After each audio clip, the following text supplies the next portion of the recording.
Hello and good afternoon, everyone. I hope you guys have a great time at Track 1 and learned about what Frappe have to offer on the productivity suite. Now today at Track 2, we have some interesting talks. But before, a quick introduction. I'm Faraz Khatri. I take care of the enterprise business at Frappe. And I am Joneth Fernandez. I am the regional manager for Europe and UK. We are here as your hosting members for Track 2. So a little summary about what happened yesterday. We had some few interesting talks, and the crowd's favorite was the AI-powered Frappe assistant. Today also we had interesting talks on Track 1 keynotes, where we launched new products. So overall, 2025 has been really an exciting year for Frappe. Maybe Faraz, you can talk about. Also, it seems really great when someone, a partner community member uses our products and builds products on top of it. So we have a very good launch on website that was built by TriDots, and there was an interesting web shop launch by one of the interns at Frappe. So looking forward for Track 2. Before, a huge shout out to our sponsors, Sanskar Technolab, 8848 Digital, Hybro Labs, Unity, Indictrans, Finbase, Nestabird, Craft Interactive, OneU, TriDots Tech, Dhwani, and Akia. Also, a small request, please avoid walking on the aisle because we have the video recording happening. That's also being live streamed. So you can use the side aisles, but not the middle one. Before we introduce the next speaker, I also want to highlight the product tables that we've set up on the ground floor. So please feel free to reach out to our engineers and ask questions about current features, the new apps that were introduced on keynotes. You can even talk about roadmaps. Now, let's call upon our first speaker. So we have Shahzad bin Shahjahan, who is here to give a good comparison between the benefits of Frappe versus Salesforce. So over to you, Shahzad.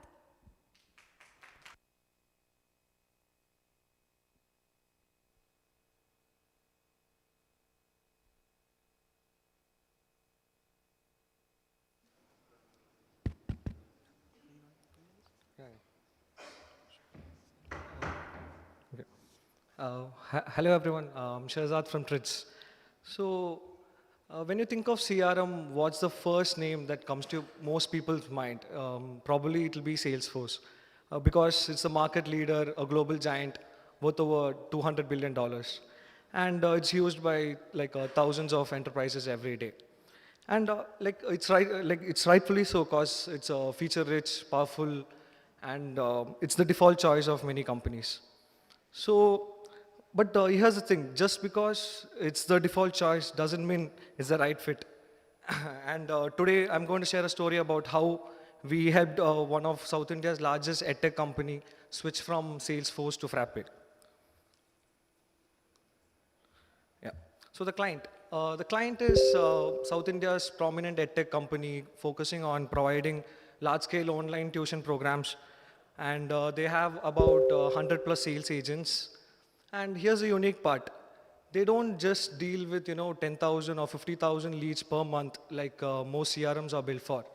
They deal with 10,000 to 20,000 leads per day. And these leads come from different channels like social media, YouTube ads, webinars. And every one of these leads has to be validated, cleaned, uploaded, and assigned to sales rep quickly. So when they came to us, their problem was, simple on paper, but complex in nature. So they told us we need a CRM which can work with our scale and which they can integrate to their existing systems and which they can actually control.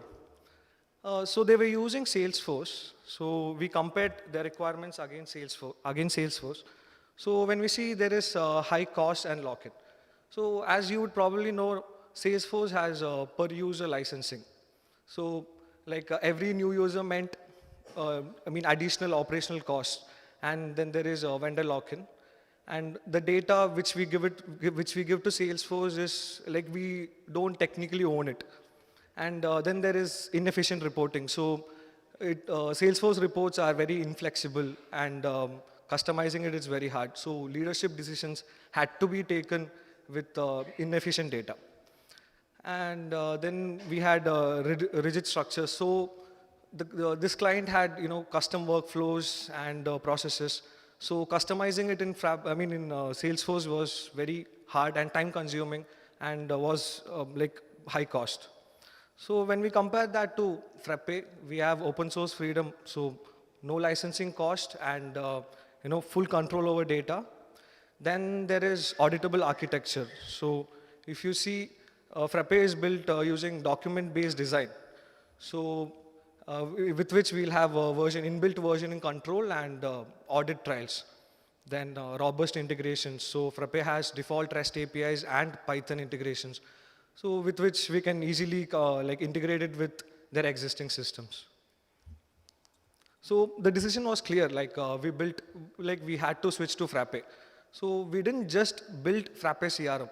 We built like an ecosystem with Frappe CRM as a backbone for their operations.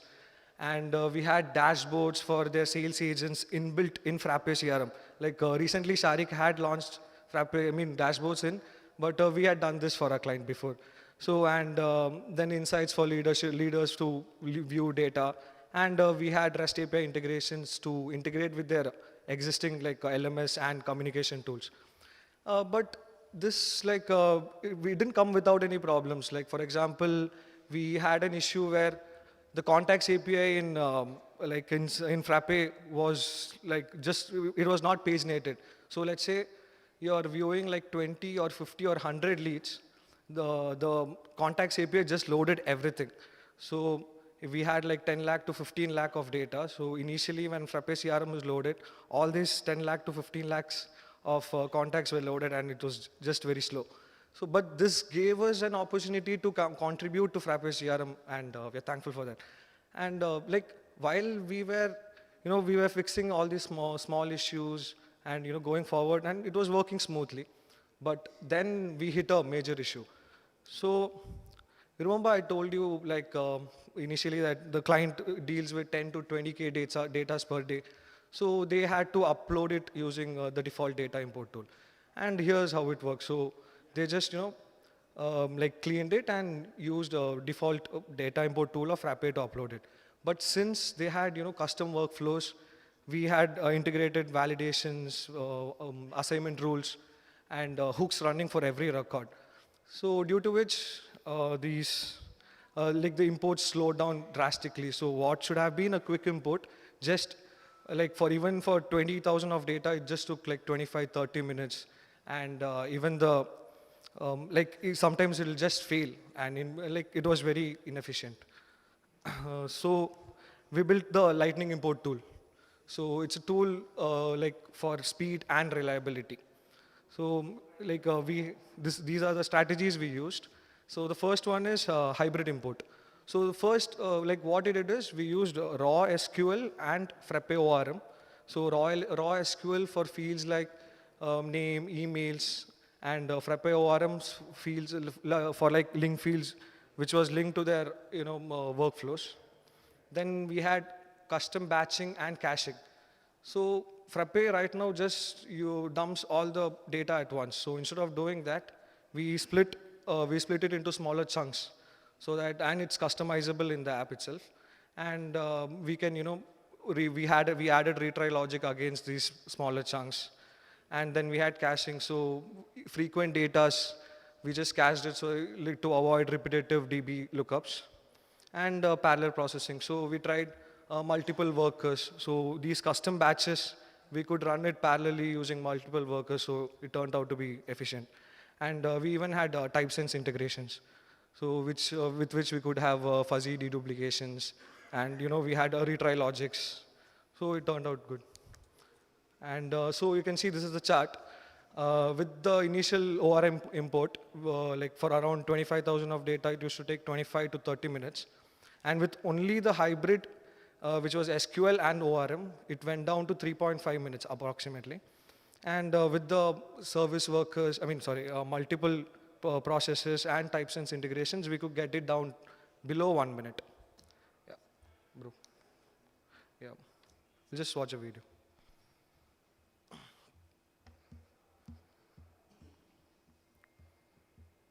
The default data import tool in Frappe isn't really built for this particular use case. Before importing, the data usually needs to be cleaned and double-checked.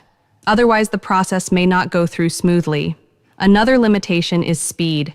Even a simple import can take close to 6 minutes, and with larger data sets, it often gets slower, sometimes even stopping midway. One thing that would make the experience much better is having an option to update existing records or create new ones automatically. That way, users wouldn't have to spend extra effort repeating the same steps, and the whole process would feel much faster and more reliable.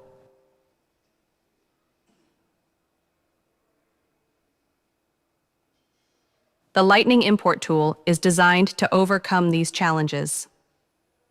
Just like the Frappe import tool, it comes with a field mapping feature, making it easy to align your data before bringing it in.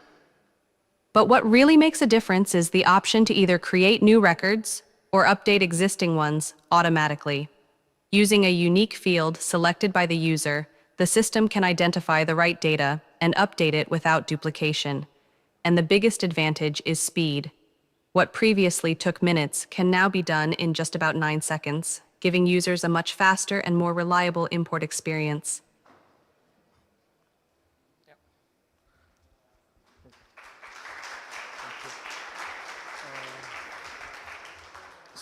So with this new engine in place, we had faster imports, which meant there was no delay in lead assignments. And right now they're planning to like expand using help desk, LMS. So what we learned here is with open source software, we have the freedom to build what our business truly needs. And so if you have ever felt trapped by rigid and expensive SaaS tools, the story is proof that we have another way. And with Frappe, you're not limited, you're empowered. Thank you.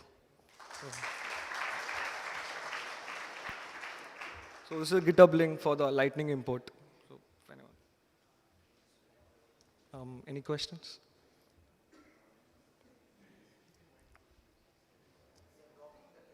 Oh, sorry.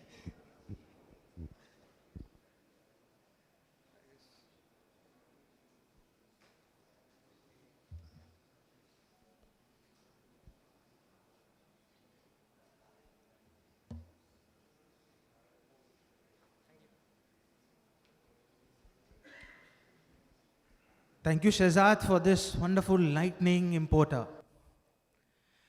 Next is a quick announcement. We'll break for lunch. We just have one talk, and we'll push the third one after the lunch. So next speaker is Nikhil from Walnut School. He's the co-founder there. With him, Sankara will also join him. Huge round of applause to Nikhil and Sankara.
Hello.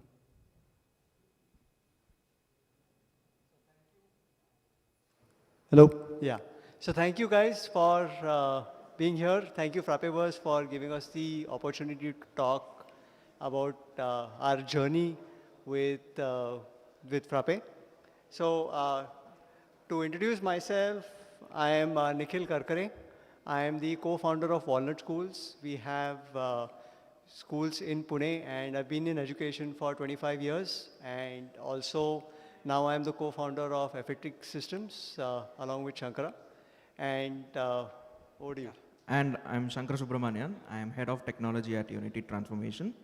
I've been working with Nikhil for the past 2 years, and we've been working on this product, wonderful product, that we are happy to take you through. So a little background about where we come from. We have 3 schools in Pune. We have around 5,000 students and 450 staff members, team members working with us. We have 10,000 parents. And we have a very unique system. We have no school bags. Children don't carry any school bags to school. They write on individual worksheets and they're checked and sent back home. We keep track of everything. We have daily sports where children play every day. We have subject-wise classrooms where children keep shifting after every period so that they get a break. And we have a very planned learning system where we track what the teacher is teaching, when the teacher is teaching, and we have a direct reporting mechanism back to the parents, all orchestrated using technology. And obviously, so you might say, it's a unique school, and with unique school, the front end is very unique, but the back end has very, very unique problems. So problems, I couldn't imagine when we were first talking about those problems. I literally thought we were like over-engineering all of this. But it later turned out with his insights, those were real problems that every school, they are facing right now. So here is what happens, right? A school has a lot of moving parts. There are students, there are teachers, there is administration staff, there is teaching staff, there is management, and then there are verticals like transport, finance, curriculum, and all of that, which have to work together. Now, each of these verticals is a product in itself, because there are multiple products which actually work for admissions, multiple products which work for fees, for LMS and all of that. But there is no cohesive platform which brings all of these things together. And that is a real requirement, because if that does not happen, each of them is running in different directions, which changes the whole perspective and the messaging of the school. Okay, the parents are confused, they don't know what the hell is happening, and there's a lot of friction which gets generated. So when I was looking for platforms, I've been doing this again for multiple decades, and this is the platform which I was really looking for, right? So, this is the 3rd version of what we've done, and what we did in the past version of my ERP took me around 6 to 7 years. I could do this with Frappe with 50 more modules in less than 1.5 years. So yeah, why Frappe? The question is, to answer his question, that what brings everything together? One cohesive platform which has all of the pieces combined. So having it under one umbrella makes more sense because everything can work together seamlessly. Having different disconnected or fragmented systems is going to be a nightmare to manage, and making those talk to each other is going to be a nightmare. But we've avoided that pitfall by using Frappe and using all of those tools required. We are using every tool that Frappe has to offer actually. Yeah, so we use even the smallest tools like Wiki to the most extent, and we have again built it out and customized it for education. So the problem we are here to talk about today is basically about finance, the biggest thing which organizations run on, and payments, right? So we had a lot of friction with collecting payments from parents. We had a lot of time which was spent on support. We had a lot of time spent on reconciliations. We had a lot of time being spent on, payments being sent back because of faulty receipt generations in my previous versions. And not only for us, but also for the customers that we work for. All of them have had similar experiences. So for example, one of the problems which one of my customers was telling me was, the receipts got generated from the ERP, the parents got those receipts, and the payments were given back to the company, to the card because of failed transactions. So now this can work out with 5 or 10, cases. But in schools, the problem is everything gets multiplied by 500. Okay? So imagine the volume of support that the admin and the accounts team had to go through to actually talk to the parent, make them pay again, talk to the payment company, talk to the payment gateway, and actually get back the payments. So the volume of the problems just get magnified tremendously. So we have to be really, really treat this system as a mission critical system, right? So that's where, we came up with this we also identified parents' nightmares that, they have to pay multiple entities. There are people sign up for transport, some people sign up for food, some people have to, all the people have to pay for tuition, and there are choices which they need to make at the time before they sign up. And many times they also face, certain conditions where they are not comfortable in sharing the fact that they are facing financial constraints. So they need some flexibility in paying the schools. So how do you actually enable parents to give them the convenience of, paying at a single glance, in a single shot, and also giving them some convenience of paying with some kind of equated monthly installments? So yeah, initially when we were working for the fees, I thought just sending a payment link and collecting would make the thing work. But as you see here, these use cases are very unique. Collecting fees under multiple entities and channeling them into those relevant bank accounts, it's actually quite some work. So we've used EaseBuzz as our payment gateway. It works as a normal payment gateway, but it has some additional features. We use something called the payment splits. What we do is we give the option to configure fee head-wise configuration to assign a particular entity and a bank account. We can do this mapping, and when the parents, they see only a single fee link. And when they make the payment, we channel those with the help of the payment gateway into the relevant accounts. This solves a huge problem for parents, and it's working seamlessly now. So the problem here was basically, just going back, was, payment gateways are quite standard. We know that we can collect payments. But the problem is, when the payment gets settled, we have no idea of how reconciliation happens. So we had to actually go and download those statements, and we had to do those, reconciliations manually.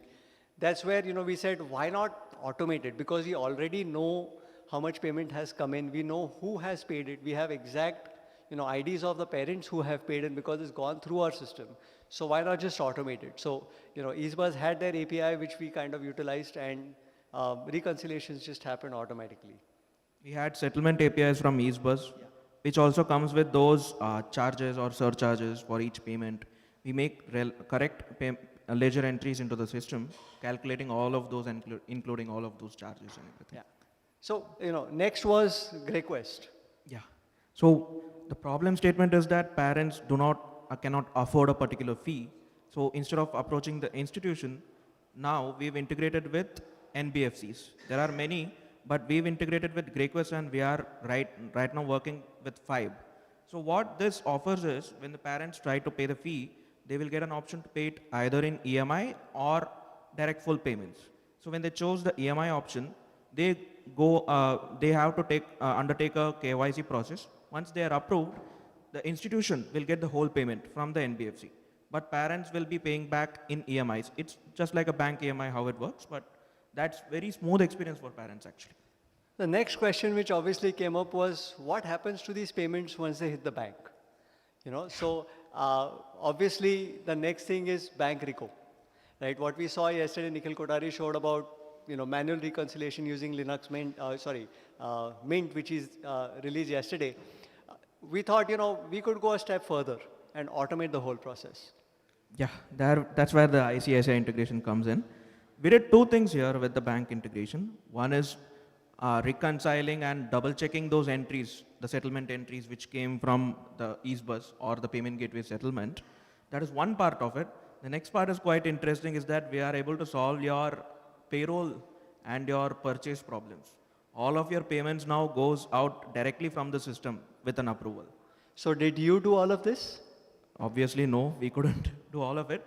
That's why we have the partner ecosystem. We have domain experts, like we like to call ourselves education experts. So likewise, we have bank experts. We have Vignesh from Parallel who did this for us. So that's the beauty of Frappe, right? Where you have a very vibrant ecosystem of partners who have specialized in specific verticals. So when we know something about education, we didn't want to reinvent the wheel. We just reached out to Vignesh, said, hey, we have this problem. We've seen you talk about it in previous Frappeverses, so can you do it for us? And he said, sure, why not? And within a few weeks, we had ICICI integration done right from, not only for reconciliations, but also for payments. Yeah. So here is what happens, right? So the magic is essentially we send notifications to parents X days before the fees are due on the app. They tap on the link, they pay, and it's done. It's like a few seconds of work, really. One problem which we saw before this is, very simple things of sending notifications. The app notifications is one, but we are highly regulated. So we have to send emails to parents about fee reminders too, right? Sending emails in Frappe was a very, very slow process, okay? So now we have to send, let's say, 5,000 emails, okay? Sending it per second because of the rate limits was absolutely not acceptable to us. So I reached out to Sankar and said, this is just not done. I cannot wait for, 20 minutes for these emails to go. So do something about it. So yeah, we built another integration with Amazon ACS service where we could batch 500 emails in a single shot. And with that, we were able to send out like 6,000 emails under a few, 5-10 seconds. So yeah, so so not only emails, but even simple things like OTPs. So for us, OTPs are kind of a statutory thing, where we kind of get OTPs for food delivery apps and all that. But signing on to apps itself was a very big problem, which we didn't know. Okay, so a lot of our customers complained to us that, hey, remembering usernames and passwords and supporting parents with forgotten passwords itself was a supporting action. even with forget password option, parents used to call up the school or send emails to reset their passwords. So Exactly. that's a pain. So we solved that using, registered phone numbers and OTPs. It seems like a very obvious thing to do, but many times obvious things are not done by most people. And that's what we kind of have done, is we have sent OTPs to log in to our app, and, the parents can just log in. So that support function just disappeared. All right.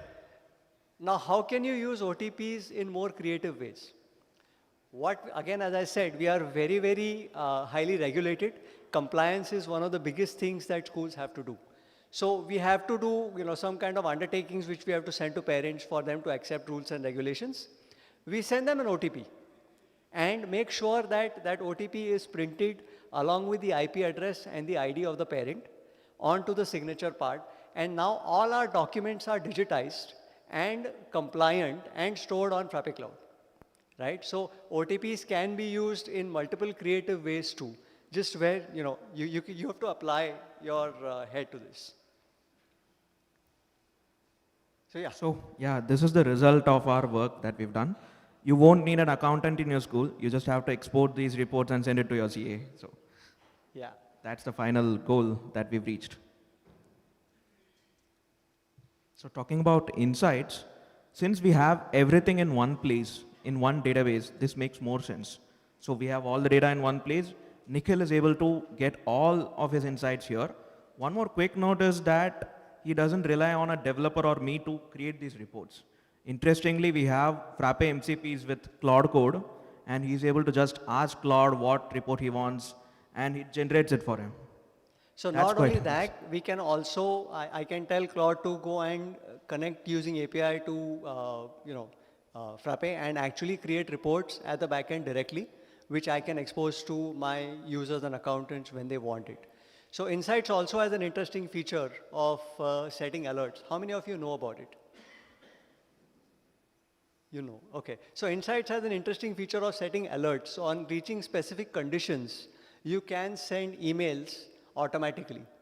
Okay, so we use that very effectively for not only for accounts, but we also use it for education, where we expect some outcomes from students. If those are not achieved, we send those emails to their teachers, to their HODs and principals, saying these things are not achieved. Please go and look at it. So Insights have been a lifesaver for us because we can really do a lot of complex operations of pedagogy, of accounts, of finance, and actually get emails done very quickly. So, starting today, we are open sourcing all of the things which we spoke about. So we hope that you can take leverage of whatever we have done and extend it as much as you can. And we hope that, whoever is implementing in education or anywhere else, happy to talk to them and see how we can work together. So, that's what I wanted to say, that let the educators focus on what they do best, educate, right? Let the rest be taken care by Frappe and ERPNext. Thank you. Thank you. Anybody has questions? Yes. I mean, excellent to know about this. I just want to know, when are these schools opening in Mumbai? It's not possible. So education is very, very expensive in Mumbai.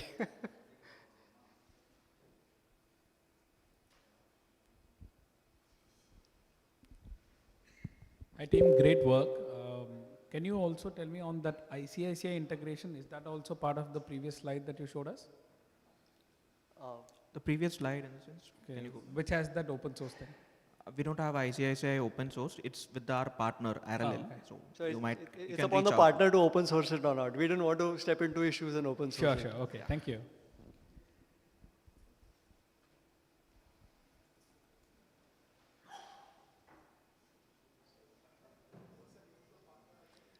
RLL Technologies.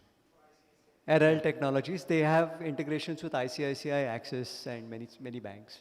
So we had partnership with ICICI, so we just did an ICICI integration. And they were actually, ICICI is faster. We also have integration with, we have relationships with HDFC. HDFC is terrible with responding. They just didn't respond to our request at all. So ICICI was very quick with responses, so we went ahead with them.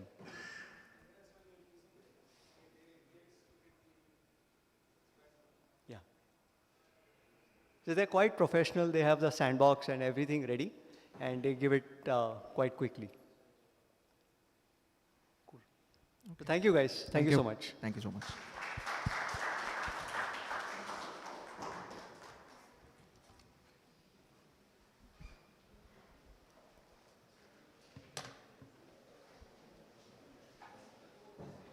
Thank you, Nikhil and Sankara. That was really very impressive. It's great to learn how community contributors come together and have such a projects up and successful. So now we'll lunch for break. We'll be back here at 2:40 p.m. We'll resume with the third talk for today and then followed by flash talks.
Hello everyone, hope you guys enjoyed the lunch.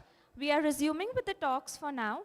I request everybody to come forward. We have a few empty chairs out here. So, yeah, especially the ones seated right behind on the plastic chairs can come forward.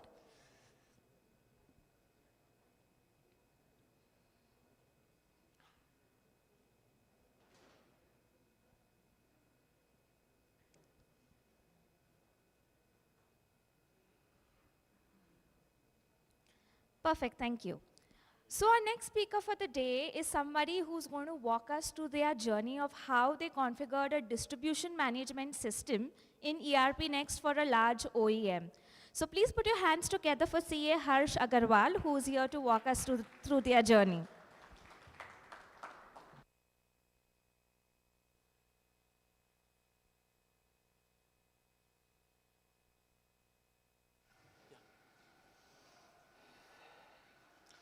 Hello everyone.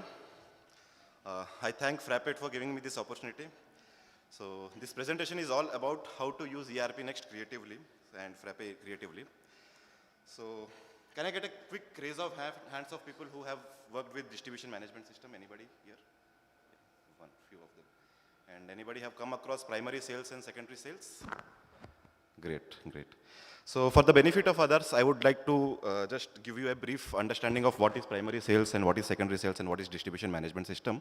So it's a system, it's a tool basically used by large OEMs who sell their goods through various retailers, distributors, and it goes to the end consumers. So a distributor, the large OEM, needs to track the flow of the goods from the factory to the end consumer. For that, a distribution management system plays a very important role, because what happens when a manufacturer is selling a good, they have to validate that warranty of the goods, they have to understand the flow of the transaction, they have to validate the taste preferences of various regions, so that they can make the marketing budgets and they can also incentivize the sales distribution partners and all. So anybody working with enterprise clients? Anybody here? Okay. So we got this opportunity from an enterprise client only, where we have gone into a fit model approach to implement the distribution management system for a client, and then we solved few of the use cases and replaced their existing distribution management system. So just before I begin, I would like to quickly introduce myself. I am CA Harsh Agarwal. I worked with banking industry post my qualification for 8 years. And then I started off building a neobank in 2020, and then I realized that I have a product market fit in ERP consulting. And then I started consulting on ERP. So how did we use ERPNext as a standalone DMS system or a software? So we didn't build any custom app. We just saw ERPNext as a Lego block. We rewired the different modules or the different features of ERPNext to build a distribution management system. So I'll just show you. So how did we do it? So the material request feature of ERPNext had become the primary sales order. Stock entries became the dispatching tracking. So primary sales order is something where the goods move from the OEM to the distributors and the retailers. And we have created a dedicated warehouses for each distributor and retailers, who then will be making a secondary sales, and the secondary sales were used through POS system. So through this, we have been able to deliver a project. So we moved from monochrome UI to a very clutter-free UI. The client was very hesitant to use the black and white UI. As a Frappe partner, we are very comfortable and as an implementer, but the client's expectation was that the existing DMS was colorful, and he wanted the same color. But we tried to give them the color, but by giving a clutter-free experience of removing all the other irrelevant fields or the irrelevant features from the face of the app. During this feature, I would like to take this opportunity to thank Shreyas Sojitra. He was one of the contributors to the background color of the cards, which you are seeing. It's a part of the core feature now. So during this implementation only, I got to place a problem statement on the forum, and he quickly contributed it. That's one of the beauty of the open source ecosystem, which I say. So we were able to not only give them the DMS, but the Insights app, which we have, that was also very well used. The client was very happy with this Insights app because this was something which they used to track it on a daily basis. Like they wanted to understand what is the sales happening, who are the top performing regions, who are the top performing distributors, and they wanted to understand what is happening at the supply chain level completely. So the Insights app was one of the biggest, what do you call, a kind of hit for the OEM, where they were able to, like, the MIS system, the management was very impressed. And due to this transition not only helped in saving the cost, but there was many other factors, like the auto email report feature, which is one of the powerful features of ERP. This has played a very important role. The team of the OEM, they used to like prepare many reports for the management and for the entire regional teams to send key which team is performing good and the other things. So the auto email repeats has been a very good thing for us. And apart from that, the loyalty program systems which is available into the ERPNext and into the all the other programs or the other features which is available where we can give the sales partner commissioning. Their operations are around in 27 states, worth of 85,000 plus crores. So major bread earning projects. Some of them are transmission, distribution, smart meter, and tariff-based competitive bidding. It is also called TBCB, and renewables energy. So here is one small story regarding smart meter. As you all are aware, like in rural India or urban India, so smart meter, nowadays government has made it mandatory to implement in every house, and all the bill tracking of electricity will be done through smart metering only.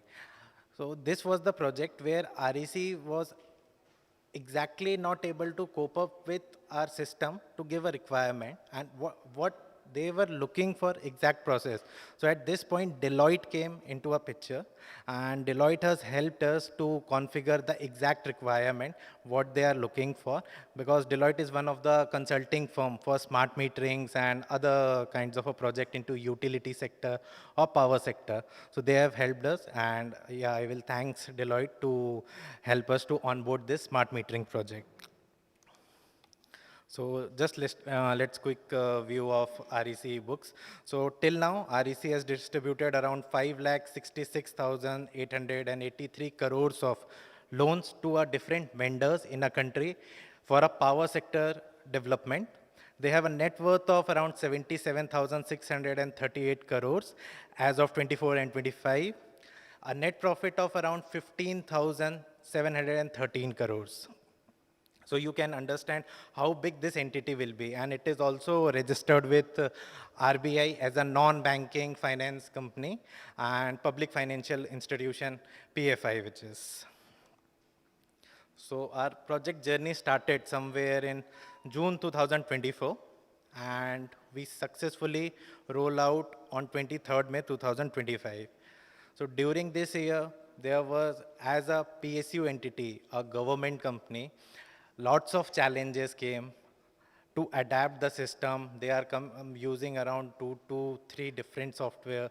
So bringing them and getting ERP adaptability, that was a challenging part, which it has taken this much duration to complete. After 1 year, successfully it's been rolled out, and now it's in support. So few other modules which we have delivered. First is HR and payroll, admin, procurement, accounts, and project. So where admin is a system which is completely customized, built from a scratch, and project module that is standard plus customized, I can say. And rest are like standard, bit of few tweaks, and we have done it. So yeah, major challenges when it comes with government dealing companies. So there will be a huge amount of compliance which need to be configured into a system. And when this project was started, we came across like they are using 3 to 4 different applications. For HR, it was a different system, and it was not supported by iOS devices. Then again, when coming to an accounts, so they were using a Tally, and for project monitoring, some of a different system. Now they want a single software where all the things can be managed into a one software with project tracking and everything comes. And one of the most, when you're dealing with government client, they have a kind of orthodox kind of mentality. Like to come out of that legacy system, it takes a very too much efforts to bring them to a something new UI, new system. And during this process, one or the every day, we are not just talking with a normal person who is sitting in room and giving us just a requirement during conference room. There was someone like IAS or managing director, general manager, those who are directly working with the power ministers, Shri Manohar Lal Khattar ji. So they all are into a power sector and directly dealing with them. So bringing that requirement into our ERP and what they want exactly. So that high level committee has a different provisions. Okay, we want this thing, particularly this. But when you go to a ground level, you will find a different things, what exactly it's going over there. So how we came across these challenges overcome. So there was around 3,000 plus scope of item we have got. And when we started with the conference room pilot session, we came to know, okay, these are the 1,000 things which is of your need, which truly you want to configure into your system. And then taking after approvals, everything, we came across, okay, this will be the final things. We started with the implementation phase, and phase by phase, we given them a taken them requirement. In iterations, UAT has been shown to them, walk through, and then it went live. So somewhere we started the deployment around October. We initiated the going live, starting from the admin module. Yeah. So this is the login page for REC. And here is also a story when first we shown them a system. So that time it was, you are aware that Frappe has its own login page where welcome to Frappe and something written. So we shown to this their general manager, Jaspal Kushwaha sir, and he came to know that, yeah, we want something, a system where it should feel like, yes, this is built for us. It is built for power sector. And they want to showcase this in ministry. So something should be unique. Till now, like ERPNext, whatever we delivered, it's okay. But somewhere that REC should be reflected. Then we came with the customization, and they have given this picture. With that, we made a login page according to them. Now, yes, we can say there when users are using, yes, the system is made for us. And yeah, all the activity day-to-day task has been placed in this. So this is admin module, which earlier they don't have any administrative process, tracking system was not there. And in that we given them a booking management and courier management. So booking management is kind of a functionality it has where you can book your auditorium, you can book your car for traveling purposes, and all the official work like high tea, etc. So many things you can book from this booking management, and it has a various hierarchy level. So first the initiator going with a dynamic workflow, RM, then general manager, and like incoming and outgoing courier tracking. So there will be a two kind of courier, incoming and outgoing, to track that process from which DTDC or something Indian Post they are sending, or from which place it is coming, from ministry it is coming, or from private entity, so like that. And yes, material request stock entry is our ERP part only. So we bring that thing over here in admin because it was kind of a requirement fulfilling.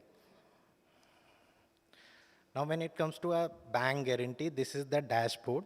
So many of you might not be knowing what is bank guarantee. So bank guarantee is something when a company is implementing a project. So it is a promise giving from a bank end by some amount of a token, and we are submitting that. So that if in case we are not able to fulfill your compliance or legal terms or work we are not able to do, that bank will be giving that amount. So that is, but in this case of bank guarantee, totally different, where the REC is taking from their vendors, and that vendors are giving them as a guarantee, okay, we will be doing the project for some certain time. If it is not able, From that bank guarantee, you can take the like penalty or something. In return, they can capture it. So for many vendors they have in power sector around, I guess, more than 70 or 80 across India and worldwide also some are there. So they take a bank guarantee from them. And specifically, it should be like every user in a department, it should be accessible few things, what the work actually he is going to do. So for that, we have made like return will be one person, one department, replacement, original BG, like that for specific user. So they will be dealing with it. Now next it come with API integration. So currently we have integrated a bank which is HDFC, and another is a payment gateway integration as a Razorpay for their recruitment process. And this is the picture of implementation phase. As you can see, Shashank Dikshit is standing that behind. He is one of our member. So during the conference room pilot session, at the initial of the project, he is taking a requirement and telling about the system, and there the core users are there, which IT department is basically. And next picture which you are seeing, that is after implementation, that every user, they are now running a ERP. So this picture tells you about that each and every department in REC PDCL across every system. Now, no third-party application, no any other software, only ERPNext for admin, for procurement, for accounting, and etc. So everything is running on ERPNext, and it is being monitored from over here. So what we learned from this project for future insights. So when I will say a right consultant is equals to project success. So placing a consultant into a project, that should be a domain specific actually. When we was initiated the project, during that time, a major challenge which was coming, we are ready with the system within first 6 months. But what was not able to deliver them are accounts, a finance. When it comes to a government entity, they have a 20 to 30 years of a legacy system that is running till now. And for that, a proper accountant background person is required to bring that domain specific knowledge was very much important. And till 6 months, we were handling the technical and functional part, but something, it was like accounting we was not able to solve. We introduced one of our account expert in the project, and the things which were pending for past 6 months, we could have completed that. In next 2 months, we have cope up and we delivered the system. Same goes with HR, but somehow we managed, we brought our expertise in that, we learned more about that because government will be having a different compliance into HR. They will be having a certain categories for hiring and for full and final settlement. So everything is according to, it's a government standard, Government of India, what they promotes. So basically that is need to be configured, and how we drop down to each and every level with a domain expertise, and then only it was able to go live in that thing. One of the most important thing also, terms and condition and contract of the project, to review that, because what will happen, we are getting a scope document which is been written, okay, 3,000 or 3,000, 4,000 line items they delivered. Now things will be like, okay, you can make, but it will have time requiring. And when you actually sit with the user, you will get to know, okay, they doesn't need that. They need only specific things. And you have to keep focus on that for making, and it can be configured from the standard as well, not going too much into depth of customization as well. So just you need to go with the business process in conference room, and there you will be get things brought down. You can cope up with that. One of the main important, bringing a solution architect in a project for right delivery of the project. Many things have been done. Okay, system is ready. Now, when it comes to a reviewing part, from the starting itself, a solution is to be provided that it is matching their business need. If it's not matching, that system is nowhere standing. how come there is a one story I'll tell. So when we started with transmission project, transmission is you have seen like while traveling a big poles which electricity is going through and wiring all. So that transmission towers being implemented at one stage, then it is being distributed into a power distribution at next level. So like this, they were tracking. And the inventory part of it, it was made in somewhere Gujarat and some place from there. And rest of the activity take place in their REC office. So like this, it was the system. And we were not able to, in the initial phase, getting the clear requirement, okay, what exactly we need to do. When it came to us, we defined, we brought our solution architect, given a proper solutioning for that, and we started with the implementation. So there, the one point it came, okay, we have to deal with only accounting part in that, and that companies will be called SPVs company, which the profit and loss, other things will be not captured into the main parent company. It will be a separate, they are not. So like this, few more challenges came, and yeah, finally we made it live. So that was all about. Thank you.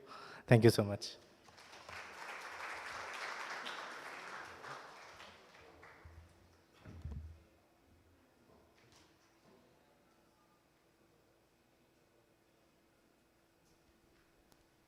Thank you, Sumit, for sharing that inspiring story. Next up, we have a software developer. He has built an e-commerce integration with ERPNext. So please cheer for Rahul Agarwal, who is now a part of Build with Hussain. So he's here to demo e-commerce. Please come. So, hello. Hello. Hello. It's working? Hello. Yeah. Okay. So, good evening, everyone. So has it been fun attending this Frappeverse? Yes or no? Yes? Yes, yes. So the thing is right, the way I try to present my presentation is I like to have a conversation. If I come here and I say something, maybe I am gyan deke ja raha, right? So I actually want to have a conversation. So if you understand, say, go to the juicy part, right? So the way it works, right, that I like stories. Do you know why? Because it helps us to connect. Now, if the stories are fun, right, so it makes the things memorable, right? So would you actually like to hear a story of our company, its first project, and the fun I had? Yes? Yes, okay. So let's start. So I am Rahul Agrawal, software engineer at BWS Studios, and this is the story of how we built something that is an e-commerce for ERPNext, right? So before going into the story, right, let us see what we built, then we will go through the things that we did, fine? So this is actually a demo of our homepage. If you see, right, we have the banners, the typical e-commerce stuff, and yep, okay, and it's stuck, yeah. So we go back, we search for shoes, and you will see some of the things that you see. These are the recent searches. And yeah, let's go to the product list page. Here, you will see you have some of the things, that is the categories, some of the brands, and now you can go inside any of the product. Here, you can see the details of the product, but wait, maybe you don't understand it, right? So let's change it to English. See how easily it got changed? Why? Because this actually uses Frappe's inbuilt translations to support RTL languages like Arabic. Now, this is actually flashy stuff, right, to have RTL and all. But if it does not work for your e-commerce, then what's the use? So let us check one of the checkout flows. That is the basic of this. So this is actually one of the checkout flows. So here, right, you select an item, you add it to the shopping bag, go to the cart, and then you proceed to checkout. We have pick up from store. We will select a location and continue. So we have integrations for Teller and Tabi. Now we will go to the Tabi. We will fill in some information and then we will continue. So it will buffer for a bit, and yeah, we will add some of the OTP. And once this is done, it takes you to the order page. Look at this waiting for approval status. What happens is, whenever the transaction is complete, it checks, it waits for the approval, and if the transaction is completed from the tabby, it will change it to order receipt. Now, let us see what happens behind the scene when this is done. Actually, by the way, this looks great, right? Actually, I made it deliberately because I wanted to show that we also support mobile responsiveness. Yes. So this is actually mobile responsive. So what happens is, that is your cart. In the cart, when you click proceed to checkout, a sales quotation is created. Now, when you, in the checkout, when you proceed to pay, you pay, and as soon as the payment is successful, a sales order is created. At the same time, email is sent to you stating that your order has been successful. Now, what next? Yeah, so this is the page that we saw. Let's move forward. Now, the part is that the customer's headache is over, but now comes the part for the e-commerce team. Now they have to deliver it and they have to ship the product. So how they will do that? So first of all, what they will do, they will create a delivery note from sales order.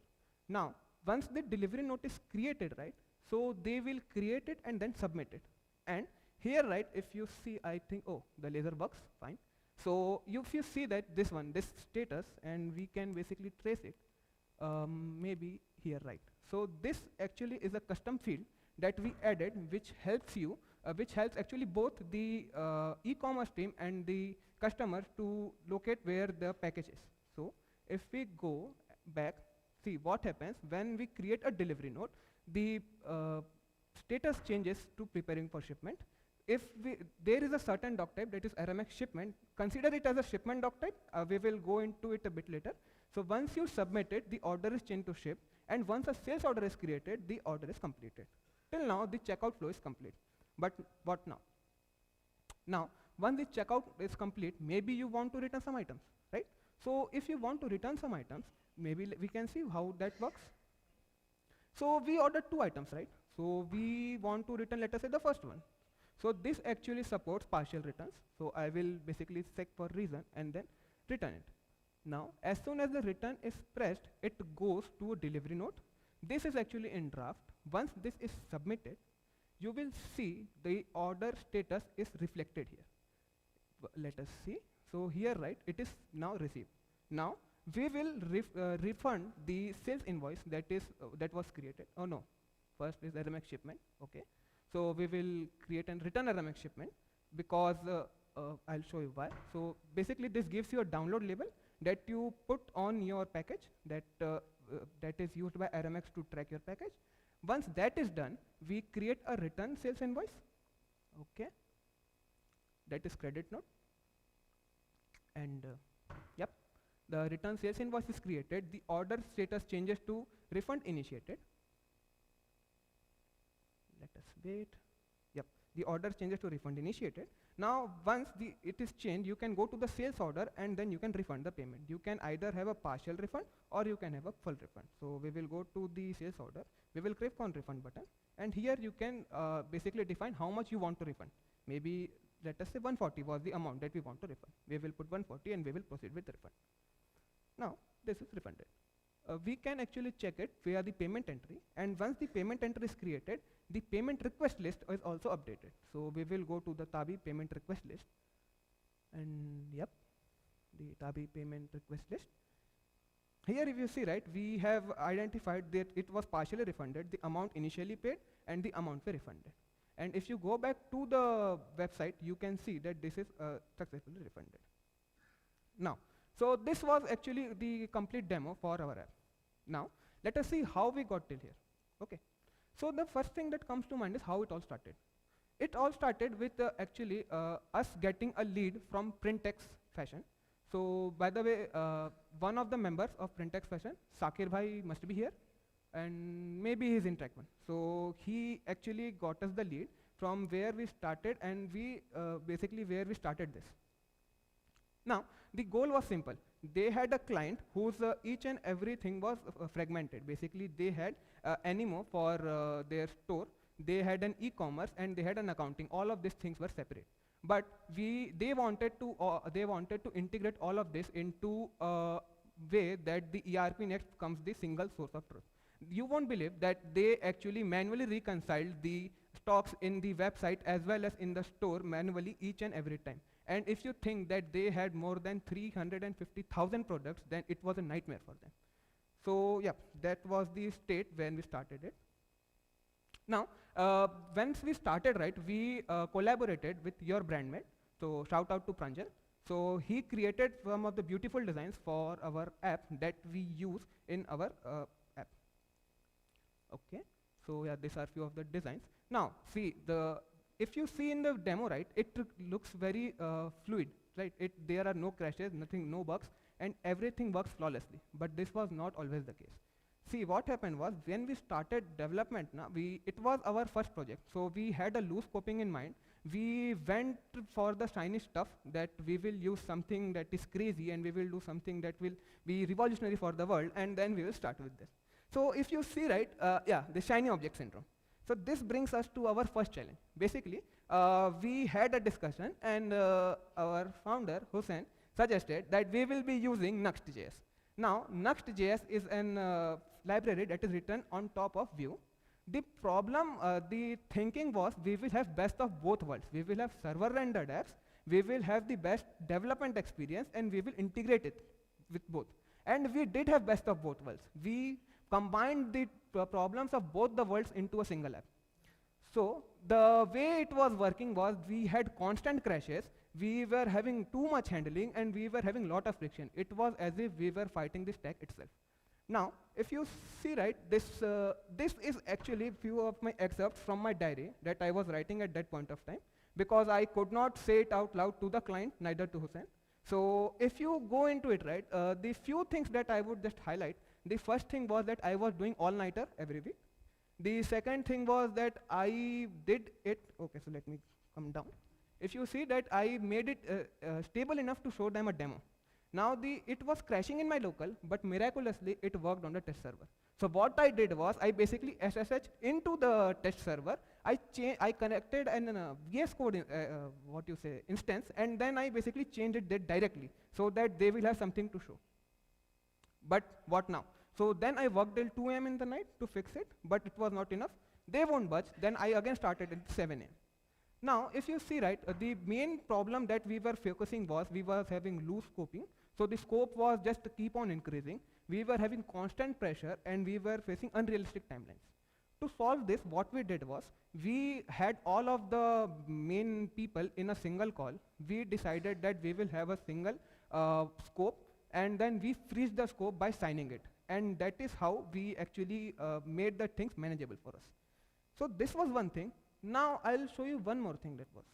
Okay, so this is not working, I'm not sure why. Okay, now it's working. Now this is actually a pretty interesting story. So balancing speed and quality. One of the major problems if you work with people like Hussein is, right, if you want to have something shipped very fast, right, you have to somewhere compromise on the quality.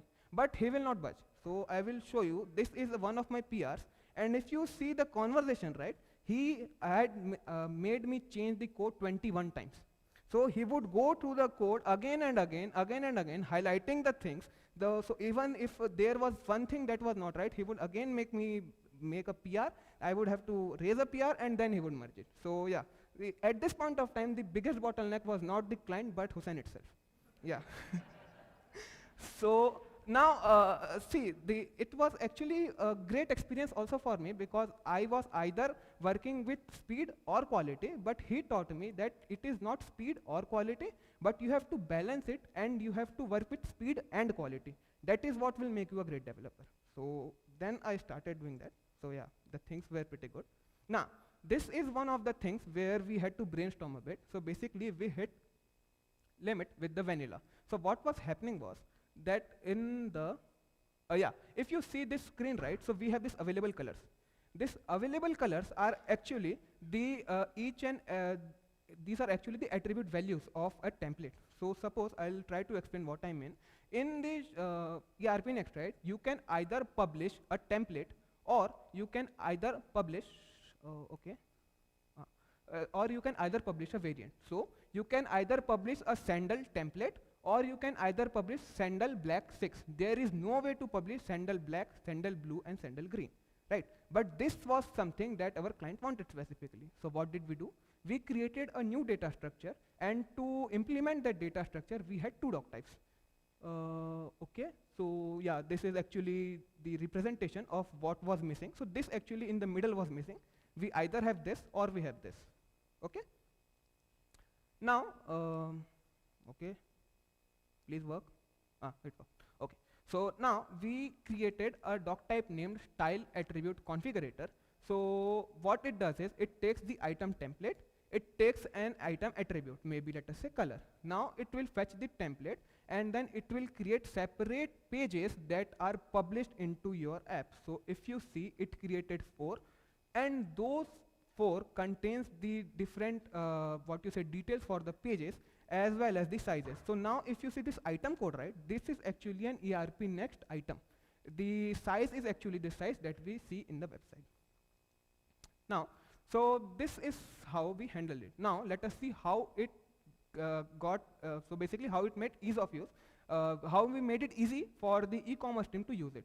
So to make them easy, right, so first thing that we did was we made everything configurable. So we created a settings page where each and everything was configurable, right from cash on delivery COD charges to price list to shipping and returns, basically shipping rule, and most of the things that we used were from the framework itself, right? And yeah, so the next thing that we had was in the communications, we created the email templates, so you can basically change it and you can use your own email templates.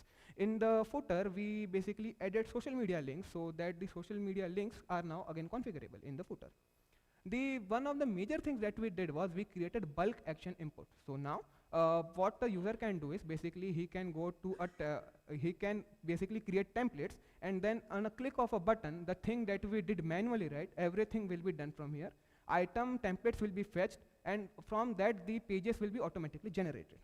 Okay, but if you think from the perspective of the e-commerce team, right, how will they work? So if they have created the templates, the next thing that they would do is create a bulk image upload.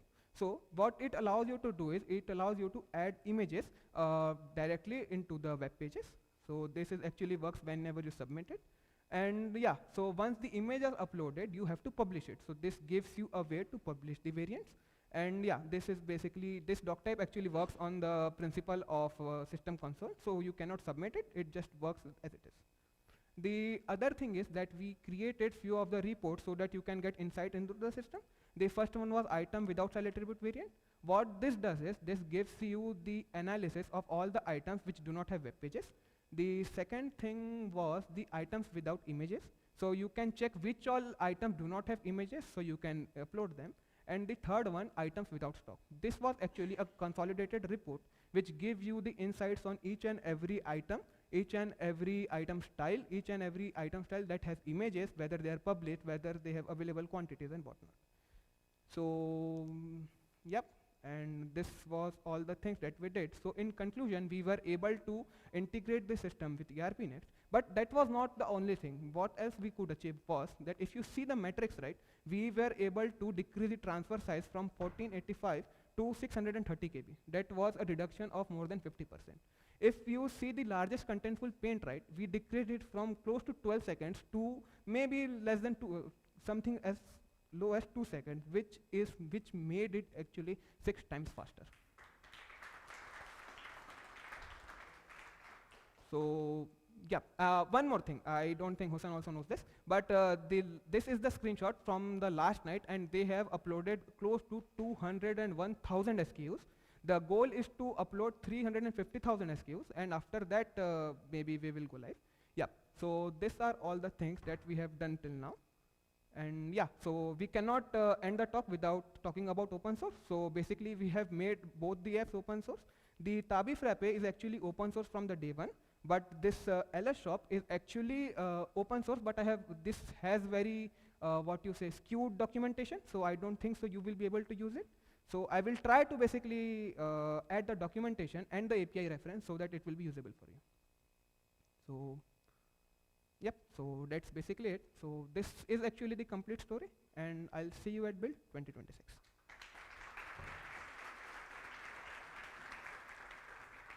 Any questions?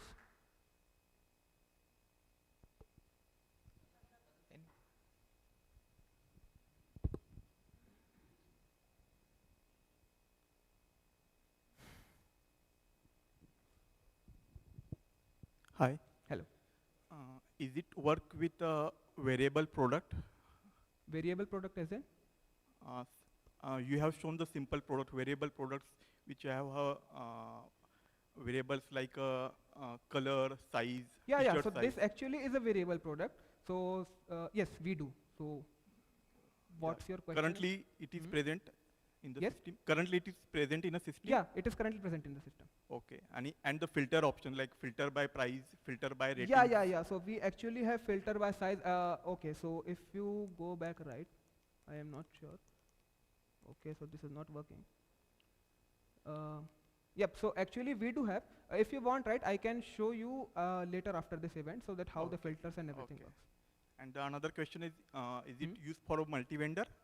No. Currently not. Okay. Are you thinking to develop for that as well? Maybe not now, but in future if the requirement arises, definitely we can. Okay, thank you. Yes.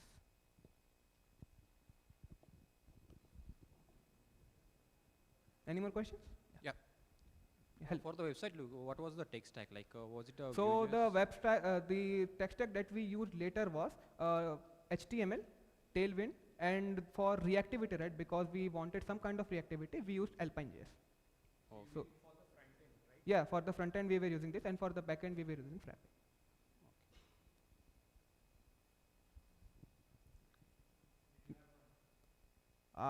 No, not with you.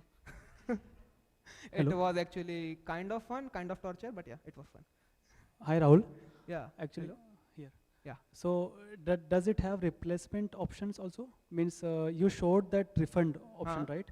But Yes. if user want to replace the shoes or something, so replacement option do you have? So currently that? what you can do is, instead of refunding, right, once you receive, you can create a new delivery note for that. Maybe that will work. Okay. Okay? Okay, sure. Hello. Yes. Yeah. So I have currently used the default web shop of ERPNext. Yes.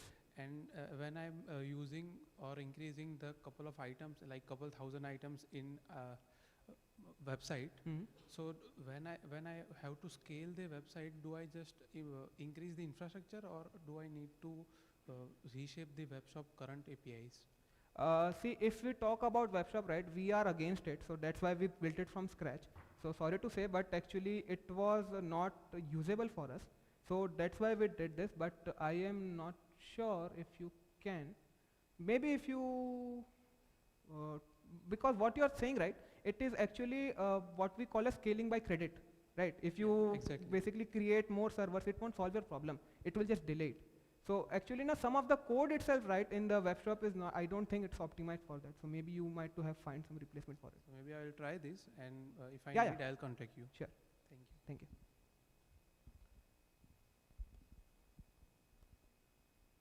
All right, we can take more questions offline. Okay. Thank you, Rahul, for this wonderful contribution. So before we move on to the last talk, I'll request the participants behind, can you please take the seats which are forward? That will be great for speakers. Can you please come forward? There are a lot of seats.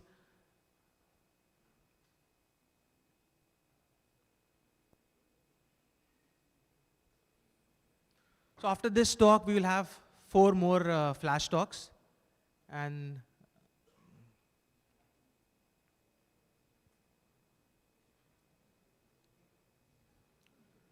all right, let me introduce you to the next speaker.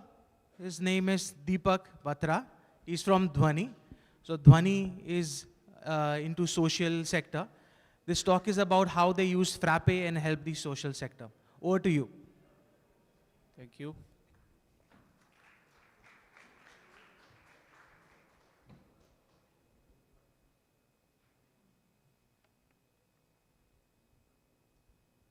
I know it's right after lunch, so let's have a quick energy check.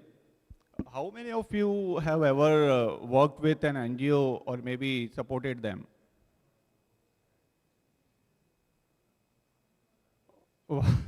Wow, it's more than I expected. All right, great. So you all can relate the challenges, some of the challenges I will speak today. So let me quickly introduce myself. I am Deepak Batra, a developer. I've been in tech for over 12 years now. And for the last 8 years, I'm building technology for the social sector. Honestly, this sector is very close to my heart because the work we do here is directly impact to the real people on the ground. So let me talk about the development sector. So for those who don't know about development sector, development sector in India is massive. More than 10 lakh NGOs, CSR, foundations, government programs are working in health, education, livelihood, and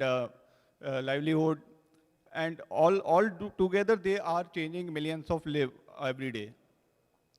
Where the impact is huge, but the tech adoption is very low. So this is where means if I say the reporting takes a lot of time, decision get delayed, and opportunities are missed. So this is where Frappe, open and flexible platform like Frappe comes into the picture, and that can make a big difference. About Dhwani. At Dhwani RIS, our mission is to empower digital purpose organization in their digital transformation journey. So at Dhwani RIS, we are a team of 150 plus engineer based in Gurugram,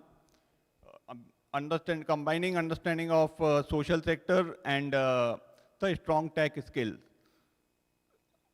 We have been doing this for over a decade now. On the social side, we are aligned to grassroots needs, SDGs, and compliance. On the tech side, our focus on the easy to use and adoption friendly and open source focus. So Frappe is key enabler for us in this journey. So at the ground level, if I talk about the ground level challenges, so these are not made up questions. These are the real challenges that we hear from NGOs and field staff almost every single day. So let's take an example. If a field worker in a small village of India trying to track the data of 5,000 farmers or students, even often without having internet connection in their location. Or take example of program manager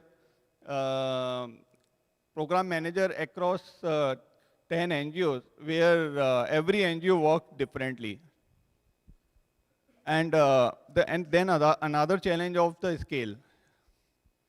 Another challenge of the scale where people, let's say, if you want to reach 50,000 people online, where your communication budget is smaller than what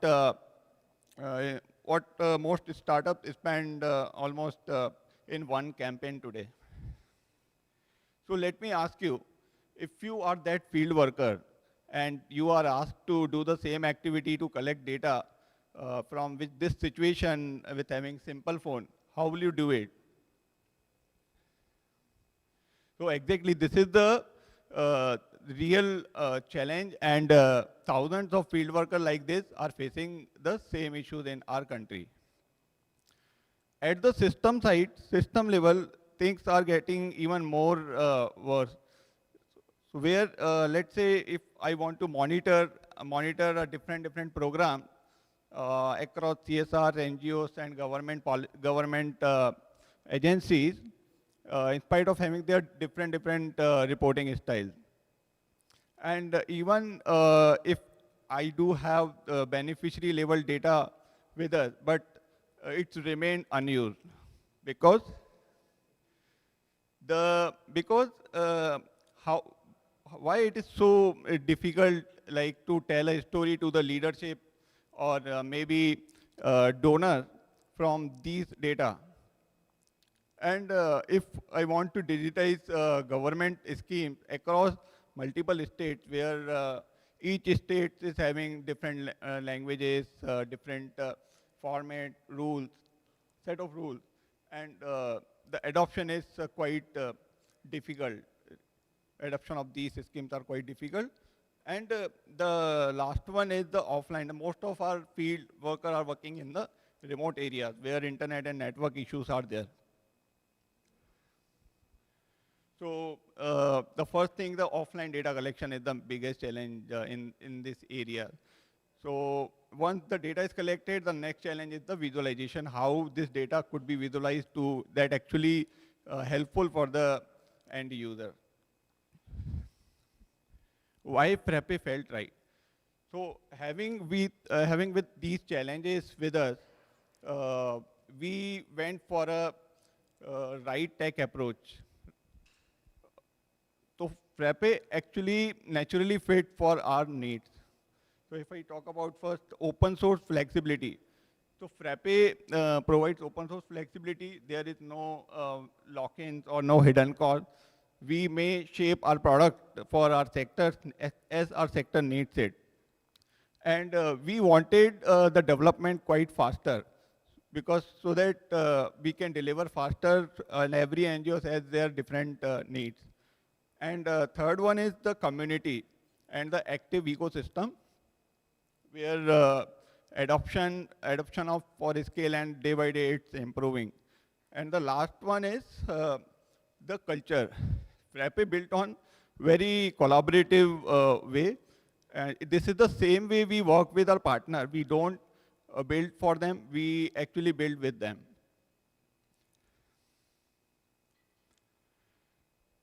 How Frappe added value. So let me share you the real story of one of our flagship products, mGrant. mGrant is a CSR grant management system. It helps corporate CSR foundations to manage their whole grant life cycle. So yeah, starting from the proposal submission to monitoring and maybe compliance. For the last 5 years, we built this in Meanstack with almost 40 engineers. And after decided to rebuild this platform on Frappe, so it took, I think, 6 months with 4 engineers. So that's the power of Frappe, faster development and smaller teams and production great system. Currently it is live with 10 plus organization. And yes, we are still improving it. So it's just not mGrant. We have also migrated our internal tools like HRMS and payroll already live. And apart from that, custom solution. So earlier it took a month, now it takes just a week to deliver. Same way, deployment is quite easier for us. Frappe Cloud has really helped us to make our deployment easier, and it saved a lot of DevOps effort.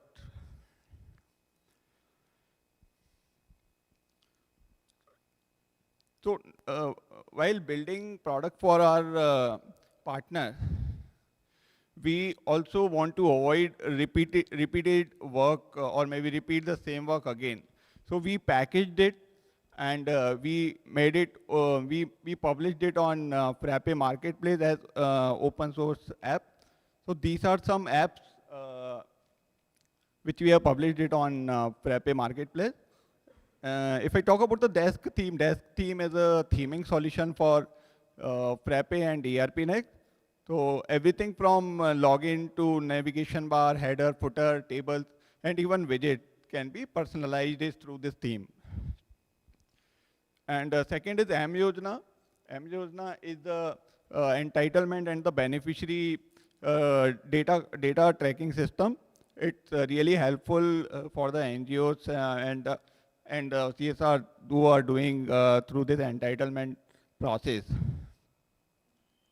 Third one is the MSG 91 integration. So with this, SMS and OTP can be sent, and it is currently in the Frappe ecosystem. There is no external integration required if you install this app. PCAT exam is a personality assessment test. With this test, personality through the RISIC framework can be assessed, and it is integrated with the Frappe LMS as well. So these were, we have just recently started with Frappe, and we are a lot more on the way to deliver. Let me bring to closer to the ground. So today I'm going to share two stories of one from AKRSP Solar Didi initiative, and second is from Coro India's GLODP program. So Coro India team is with us also here. So yeah. Okay. So Solar Didi is initiated by AKRSP. With the help of this, women are trained to manage the solar irrigation pumps. Almost 300 women are trained so far, and each pump impact more than 40 acres farmland, and hundreds of farmers are benefited with each pump in a village. Also, these solar Didis are using digital payment through UPIs as well. So these are some glimpses from the field. One of the inspiring story of Devaki Didi from Muzaffarpur, Bihar.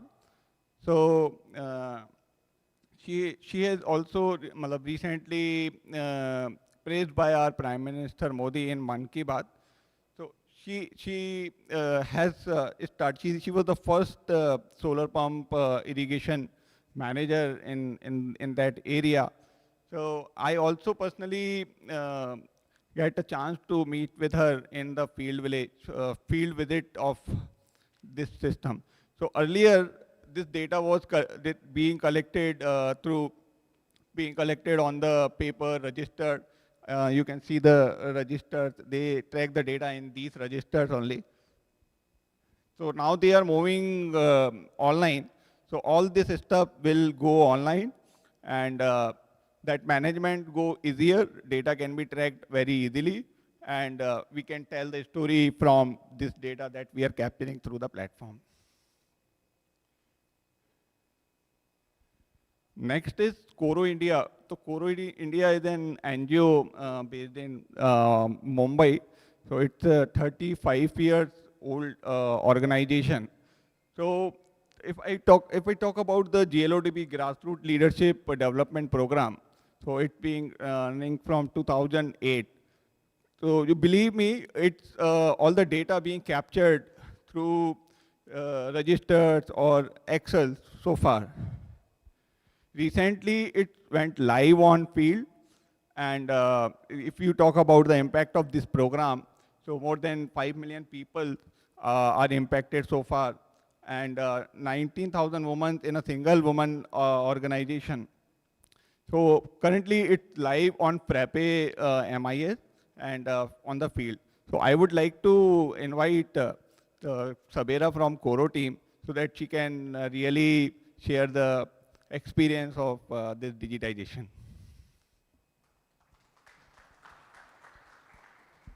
Thanks, Deepak.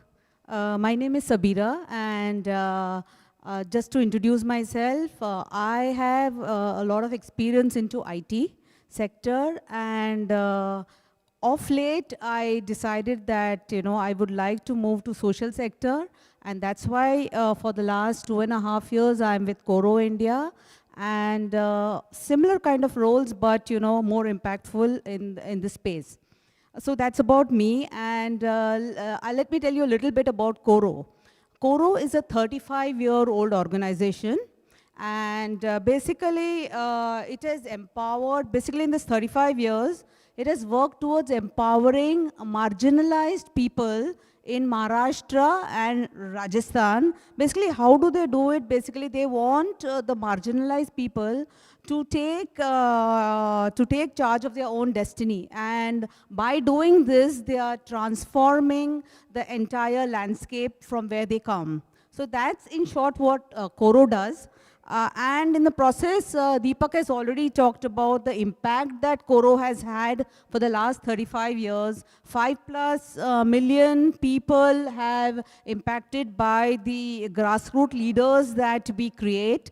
Also, you know, a number of villages that these grassroots leaders work and they impact. So this is just a few things that, so Coro has many programs.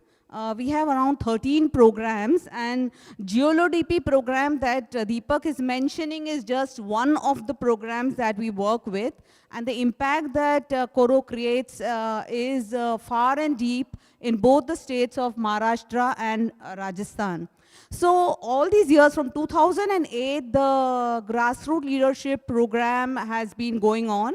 And it is a year-long program for the leadership or the fellowship that we provide the selected leaders.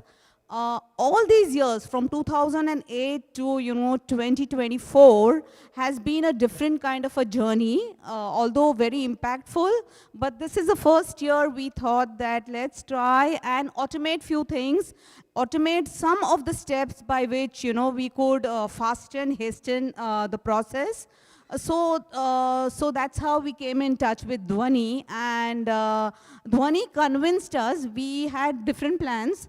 Dhwani convinced us that Frappe is the way to go, and we are glad to say that that's the way we went. And the process of development started with Dhwani few months back, and as Deepak has been saying, the development process has been fast. That's what my experience is, that we did do this process much faster than what it would have normally been if we had gone by some other technology. So that's the way it is. And the GLDP process, the grassroots leadership development process, what we call as GLODP process, basically is a process by which we select the marginalized people, the grassroots leaders, the potential grassroots leaders, take them through the training process, handhold them, training, mentoring, and also monitor them throughout the process. So we wanted to do them through technology. So first step that we did is a selection of these people. What every year since 2008 this has been happening is we have been getting around 1,000 applications from which we go through the entire manual step of selection. But this year, since we launched this through technology, we have reached almost 3,000 applications this year. So from 3,000 applications, we have been able to kind of reach a lot of more villages, lot of more people, and the way one of the reasons we were able to do is because we digitize this. People were able, and one important thing about Frappe is it helps in localizing the language, and that helped in reaching many more people who were able to fill online forms and were able to do this on time. The entire selection process is still going through. And like Deepak said, and some of the photos that he shared were very impactful, where the people who use this tool were the people who had never, ever seen a tab or a laptop or a PC ever before. They had simple phones, but within 2 days, they were able to really use this application, and they were able to do all that was expected out of them. So in that way, I think Frappe has been a very simple process for us. And obviously, Dhwani has helped in setting this up. We hope that, going forward, we have many more programs to digitize. We have around 13 more programs to digitize. and hopefully we'll work with Dhwani and Frappe in the future too. Thank you. Thank you, Sabira. So yeah, if it excites you, let's collaborate. Reach out to us for any same sort of stories or the problem statement. Yeah, thank you.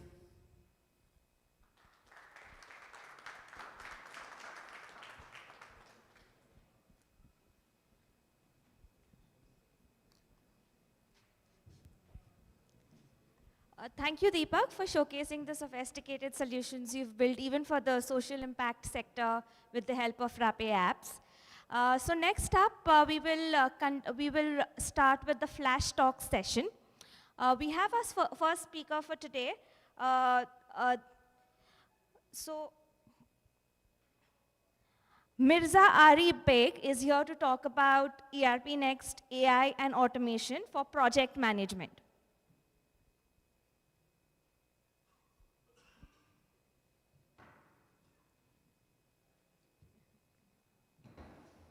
Please give a loud round of applause for him. Hello, everyone. This is Mirza Ari Beg.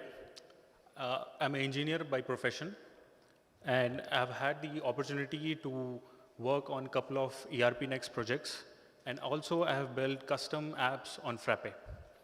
So I've seen businesses struggling with project management, basically their task management and team management. So for that, we have built an AI agent, which will basically be a virtual project manager for them. So today, we are exploring ERPNext with project management and AI automation.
okay, finance. It's not my cup of tea. That's what I used to hear from a lot of people.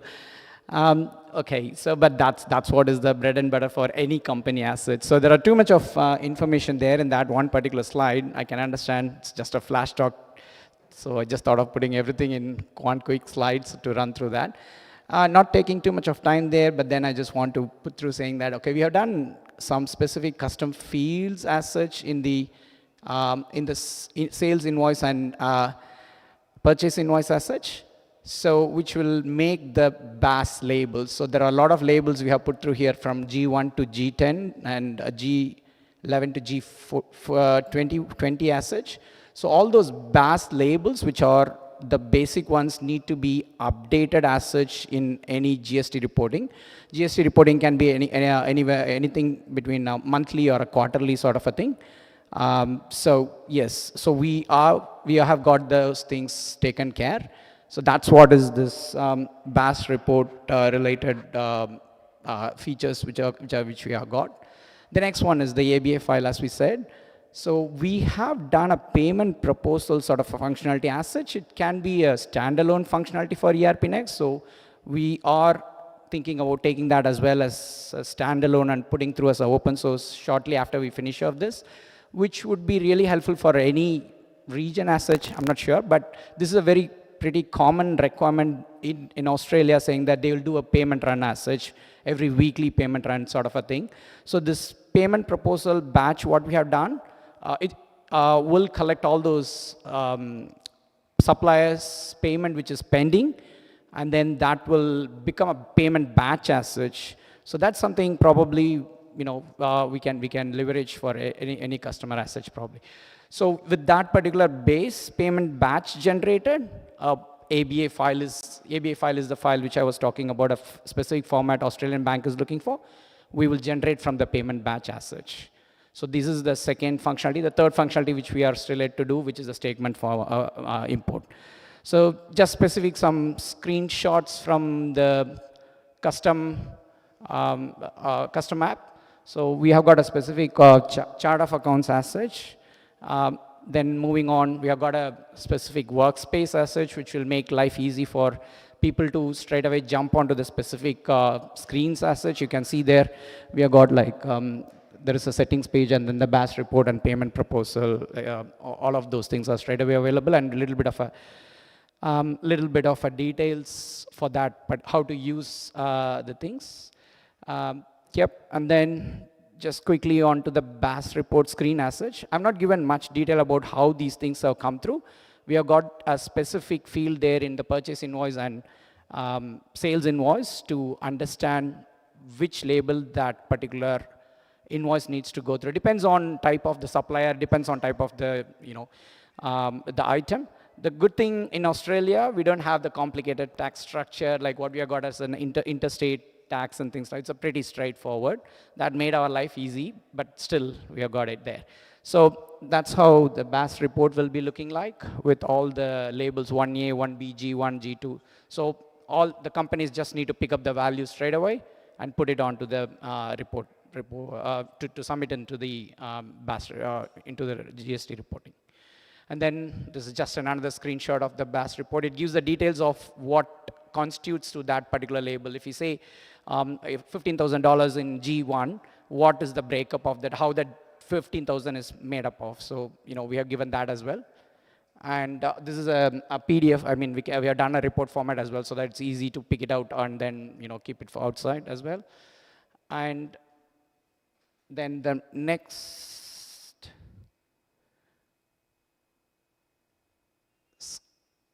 sorry about that.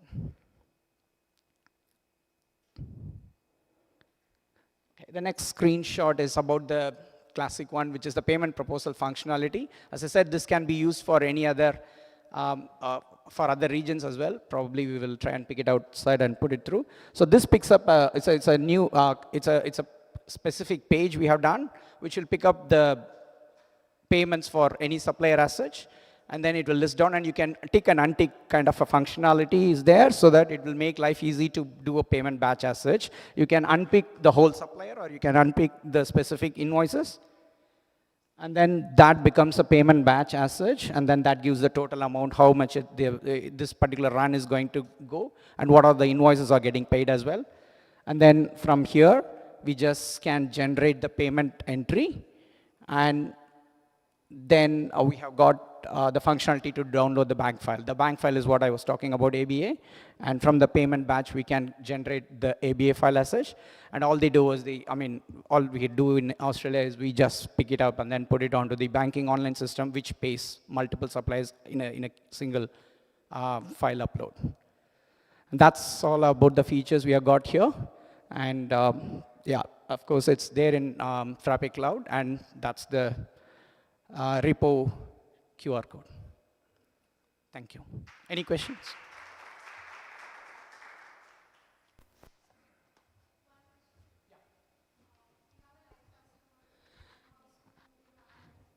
Right now, we don't have as such, but like one of our prospect is about to get it tested there.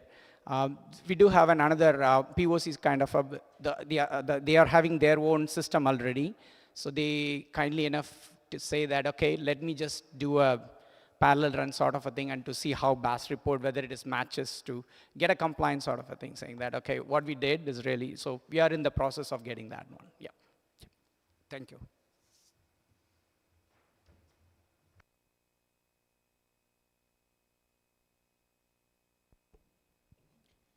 Thank you, Nani.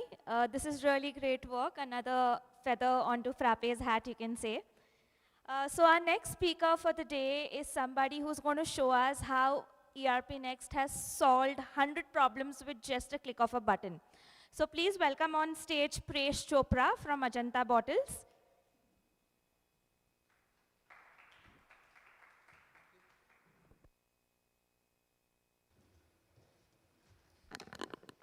So before we get started, I'll introduce myself.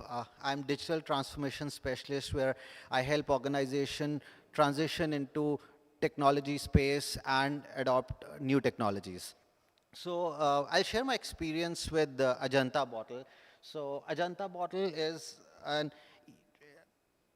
Ajanta Bottle is more than 45 years old company, where they have been into where they are right now into glass bottle packaging. They have different products around packaging, glass bottle and all.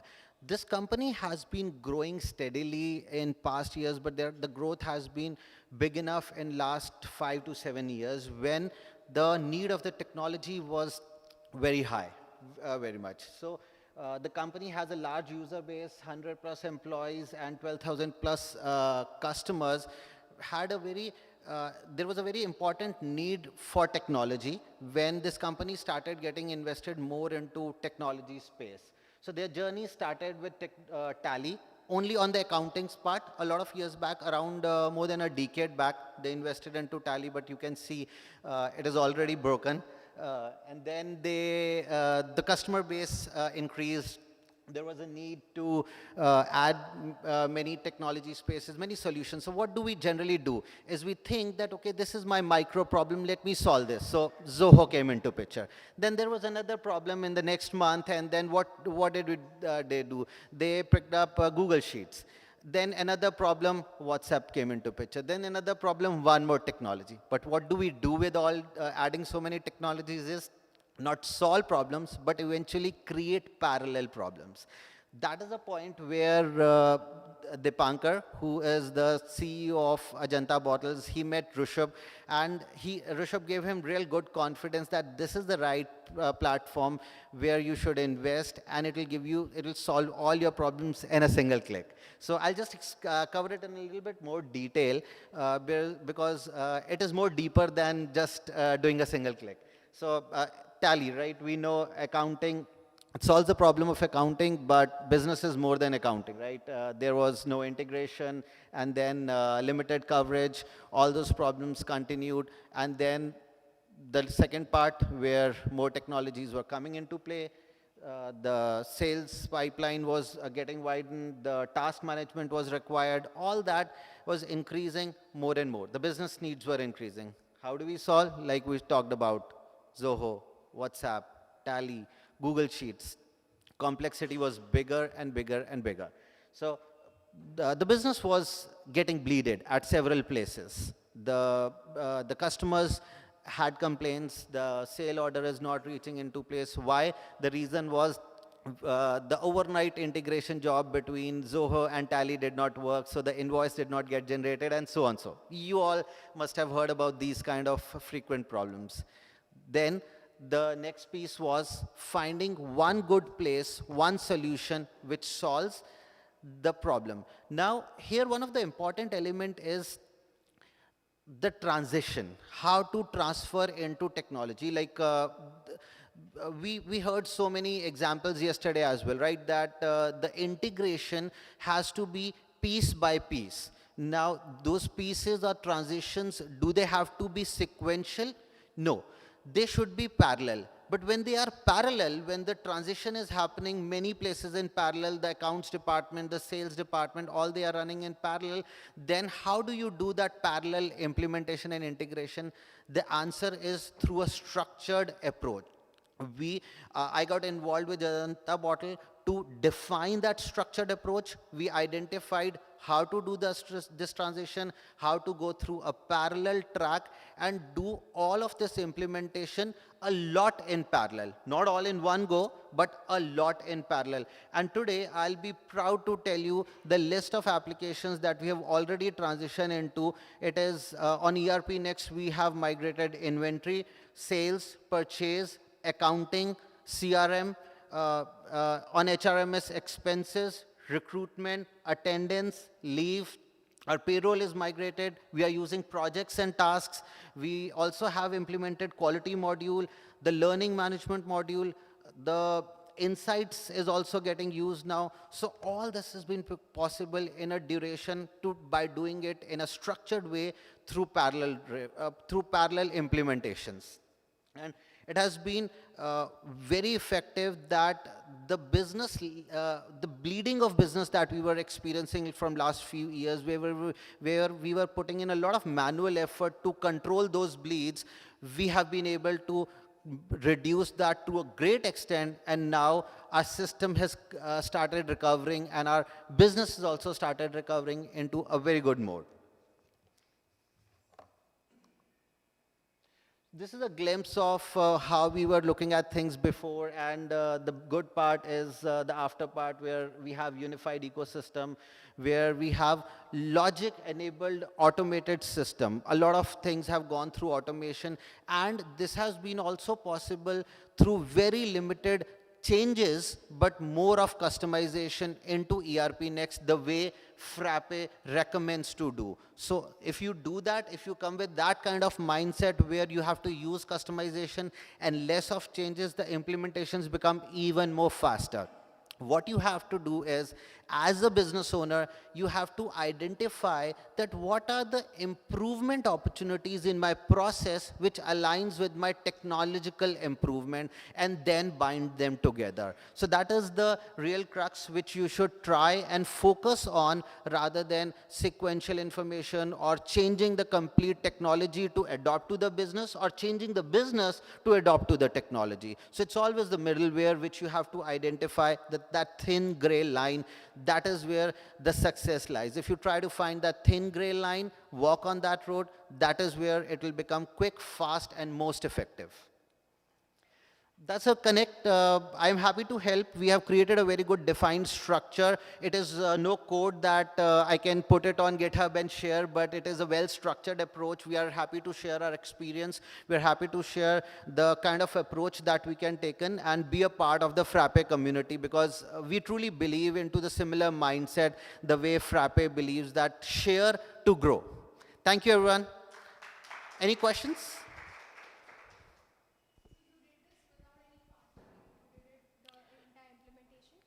Yes, we had initially taken help of a partner, but we very soon withdraw that, and then it was almost in-house. So it was done in-house, yes. And that makes it feel very good. Please. Yes.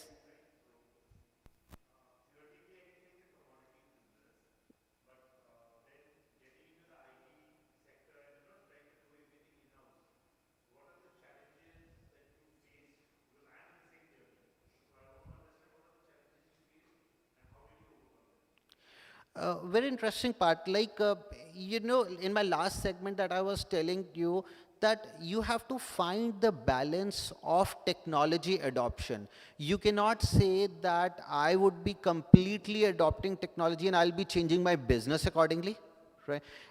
But we can also not change the business completely to have the technology bent on that side. So the challenge is, the first element of it is to have a good mindset that yes, the business is ready to adopt. Okay, you find the improvement opportunities in the business where the technology will give benefit. That is because when you would go deeper into technology adoption at your own level, you will have better control of things. It will require a little study and understanding, but your decision making will become more powerful and more strong. That is the advantage that you can take. And then having in-house, see, you're talking about, if you were talking to me that, okay, I want to do Salesforce implementation or SAP implementation mostly in-house, it would have been very difficult game. But you're talking about ERPNext, which comes with very easy customization. That's where it is really possible to do most of the things in-house. We have taken very small help from freelancers and some support here and there, basis which we were able to have that time invested at our end. Because technology was the right solution, our belief was there, we invested our time and we got there very soon in-house.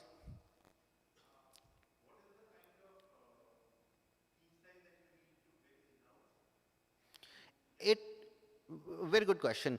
It would depend on the parallel tracks that you want to create. If you are deciding on, like I was talking to you, that you have to identify how parallel, because if you go with sequential implementations, trust me, by the time you would have implemented, the technology will already be, you will already be behind. And then your sales team is ahead, but your account team is still looking at them that, okay, when do we start the journey? So like I said, try to have parallel tracks, but how many parallel tracks you can handle is the definition, is the answer to this question. So if it is 2 or 3, and you are going with lean teams, then that also is the minimum thing. But I would recommend somewhere in the range of 3 to 7, not more than 7 being on non-technical side, but 3 is the minimum that you should go with.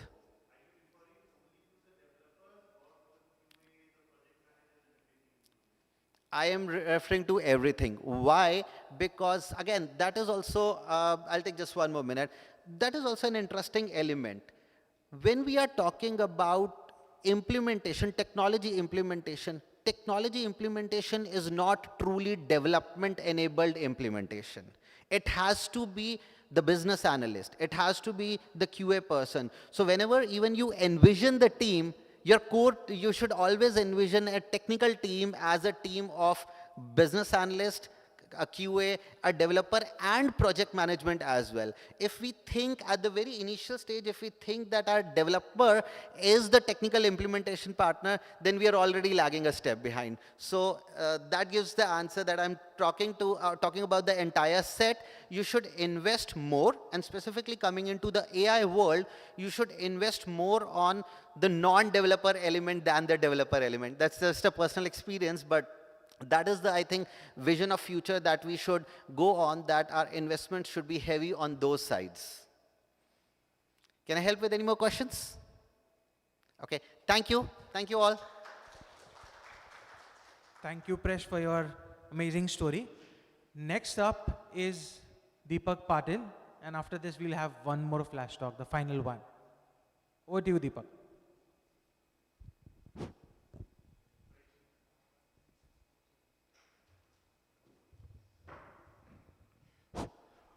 First of all, thank you, Frappe, for scheduling this wonderful session and giving us an opportunity to, talk in front of you.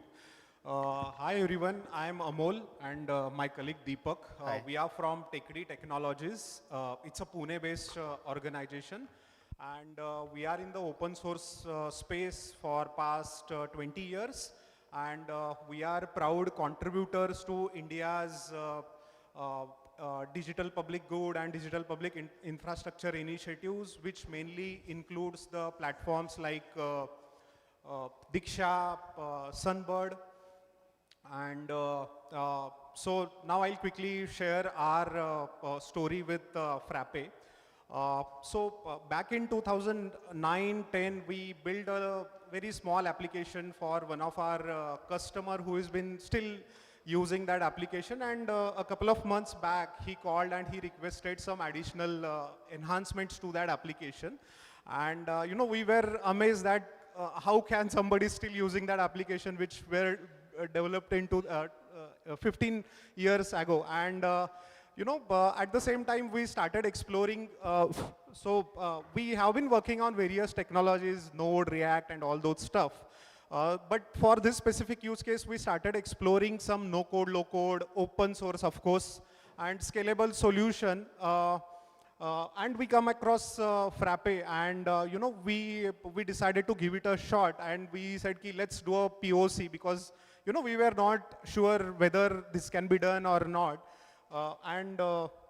Interestingly, our team started exploring the Frappe, and during the POC, the kind of a flexibility and features provided by Frappe, it was really amazed.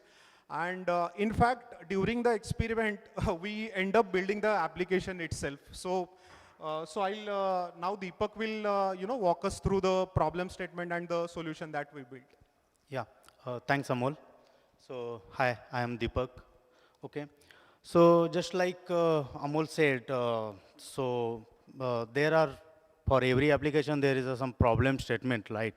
So in India, the agriculture warehouse has a different and unique workflows, unique manual process. Like they have their own process. Even they have naming convention as well difference.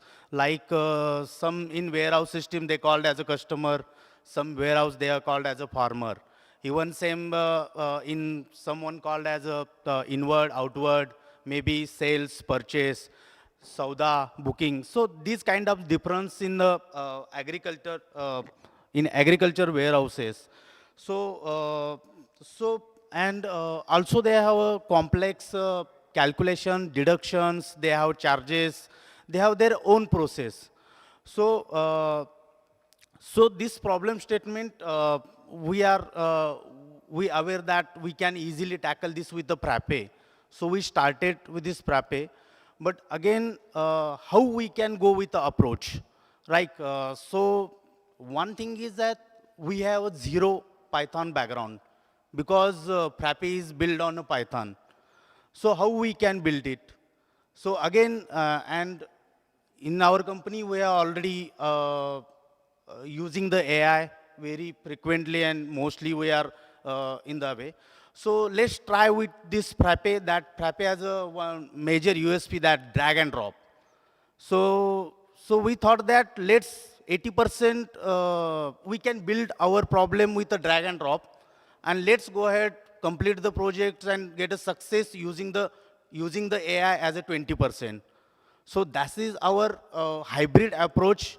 Using the drag and drop and AI assistant, we build the application, that Agri-warehouse, using the Frappe and AI.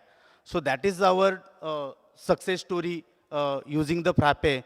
And this actually we built within only 30 days, including the exploring the Frappe, exploring the AI and all those kind of things. So that's the success. And the solution that even Frappe, that actually we really like that things, they have workflows easily, they have user management, and all those kind of things we can easily manage in the Frappe. And also we achieve there is a child table that easily we manage the complex business calculation that Agri-warehouse is actually using, and easily we did that. And those real-time calculations, there have a deduction calculation, charges base. So those kind of things we did using the client server script that we have built it. And also the impact that actually using this Frappe and whatever the learnings we actually build, that in the quick time, we have built this application Kisan warehouse using the Frappe. And there are also reporting is a good, I'm not going in deep what is the Frappe because already you aware of that what is Frappe. But what we love in the Frappe that there is a reporting system, drag and drop those features there. So we build the reports as per their convenience, as per their manual workflow, we easily build. Even tally compatible reports we already built in using this our Kisan warehouse, Agri-warehouse applications. So learnings from that, just like I said, 80% drag and drop and 20% using the AI assistance, we can build this powerful Agri-warehouse application in the minimal time of base. Even there is a, whatever the complex calculation business logic there, we can easily build in the using this app. So this is the success story that from manual process to digital in 30 days. Actually, this 30 days including all the exploring the Frappe. So Frappe plus AI can turn the complexity application. You can build the application regardless of the technical background. Like I said that we have a zero Python experience, but still we have built this application. So what is the conclusion that if we can build it, so anyone can build the industry specific app using this open source Frappe. So, so here is the one glimpse of that. I will show you that screenshot. Currently, this is the workspace warehouse management. What you can see the inward Sauda booking, and this is the Sauda booking that doc type we have built. This is the, you can see now this is say purchase inward, that you can see the complex deduction calculations, their rate specific calculation.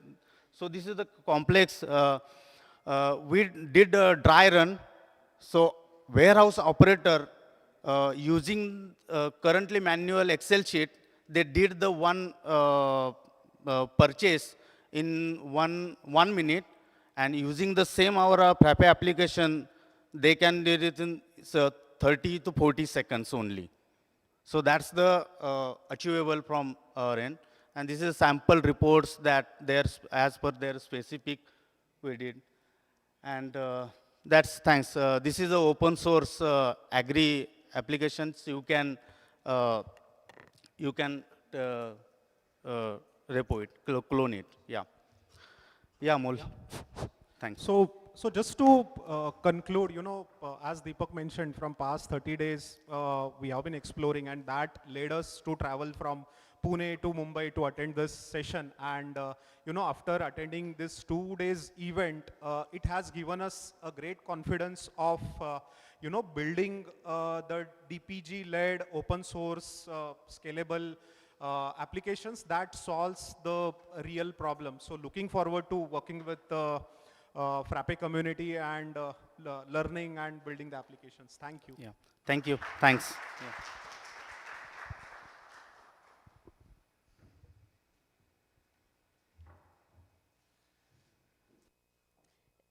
Thank you, Team TakeD.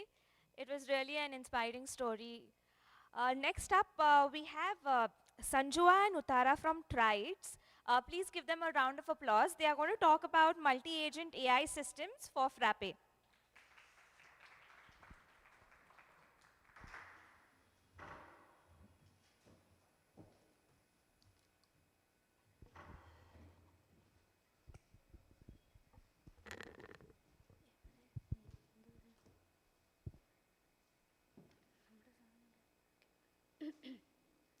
Hi all, I'm Uttara from. Okay. Hi all, okay. I'm Uttara from Trids Technologies. Okay, this is our first time in. I'm first time in Frappeverse, and also.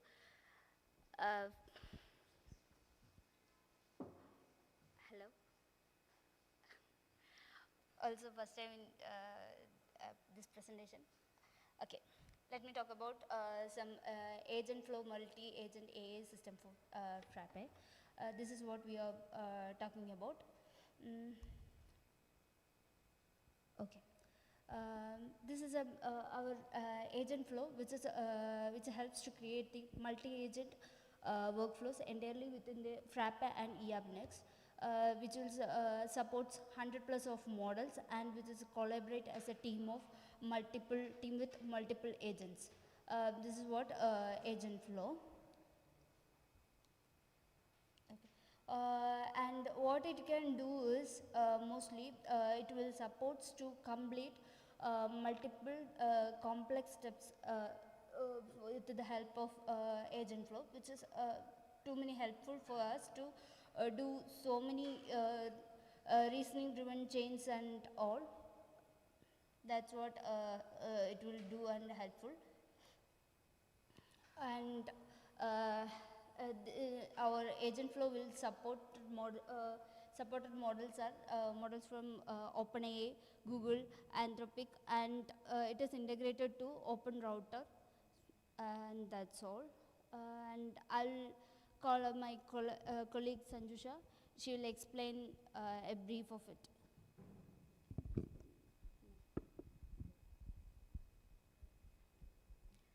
Hi all, I'm Sanjisha. Thank you Uttara for the deep intro. And I'll give you a simple example of how our agent flow works. Okay, in this example we have 3 agents which use multiple models. First, our finalist agent used to analyze an invoice, and the other one is summary agent which used to summarize an invoice, and the last one is send email agent which used to send the summarized invoice to an email. And these 3 different agents works together. And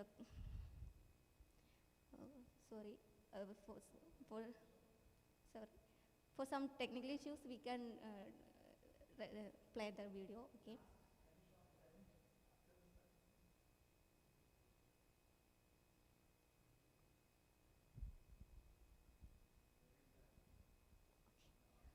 Okay, we are currently implementing few more features like video to image to video generation and audio transaction generation and voice models, which we are currently using in our other projects.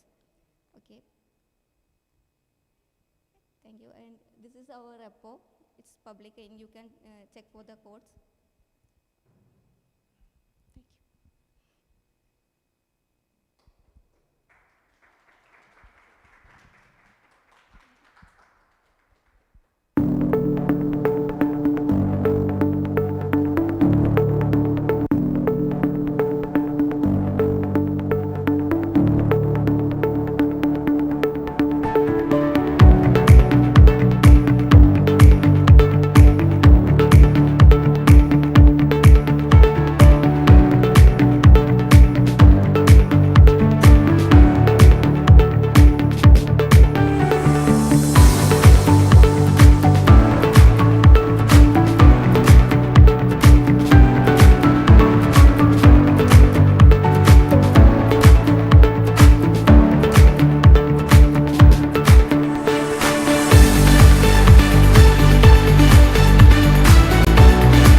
Thank you. This is a basic setup how the our agent flow work, and that's all.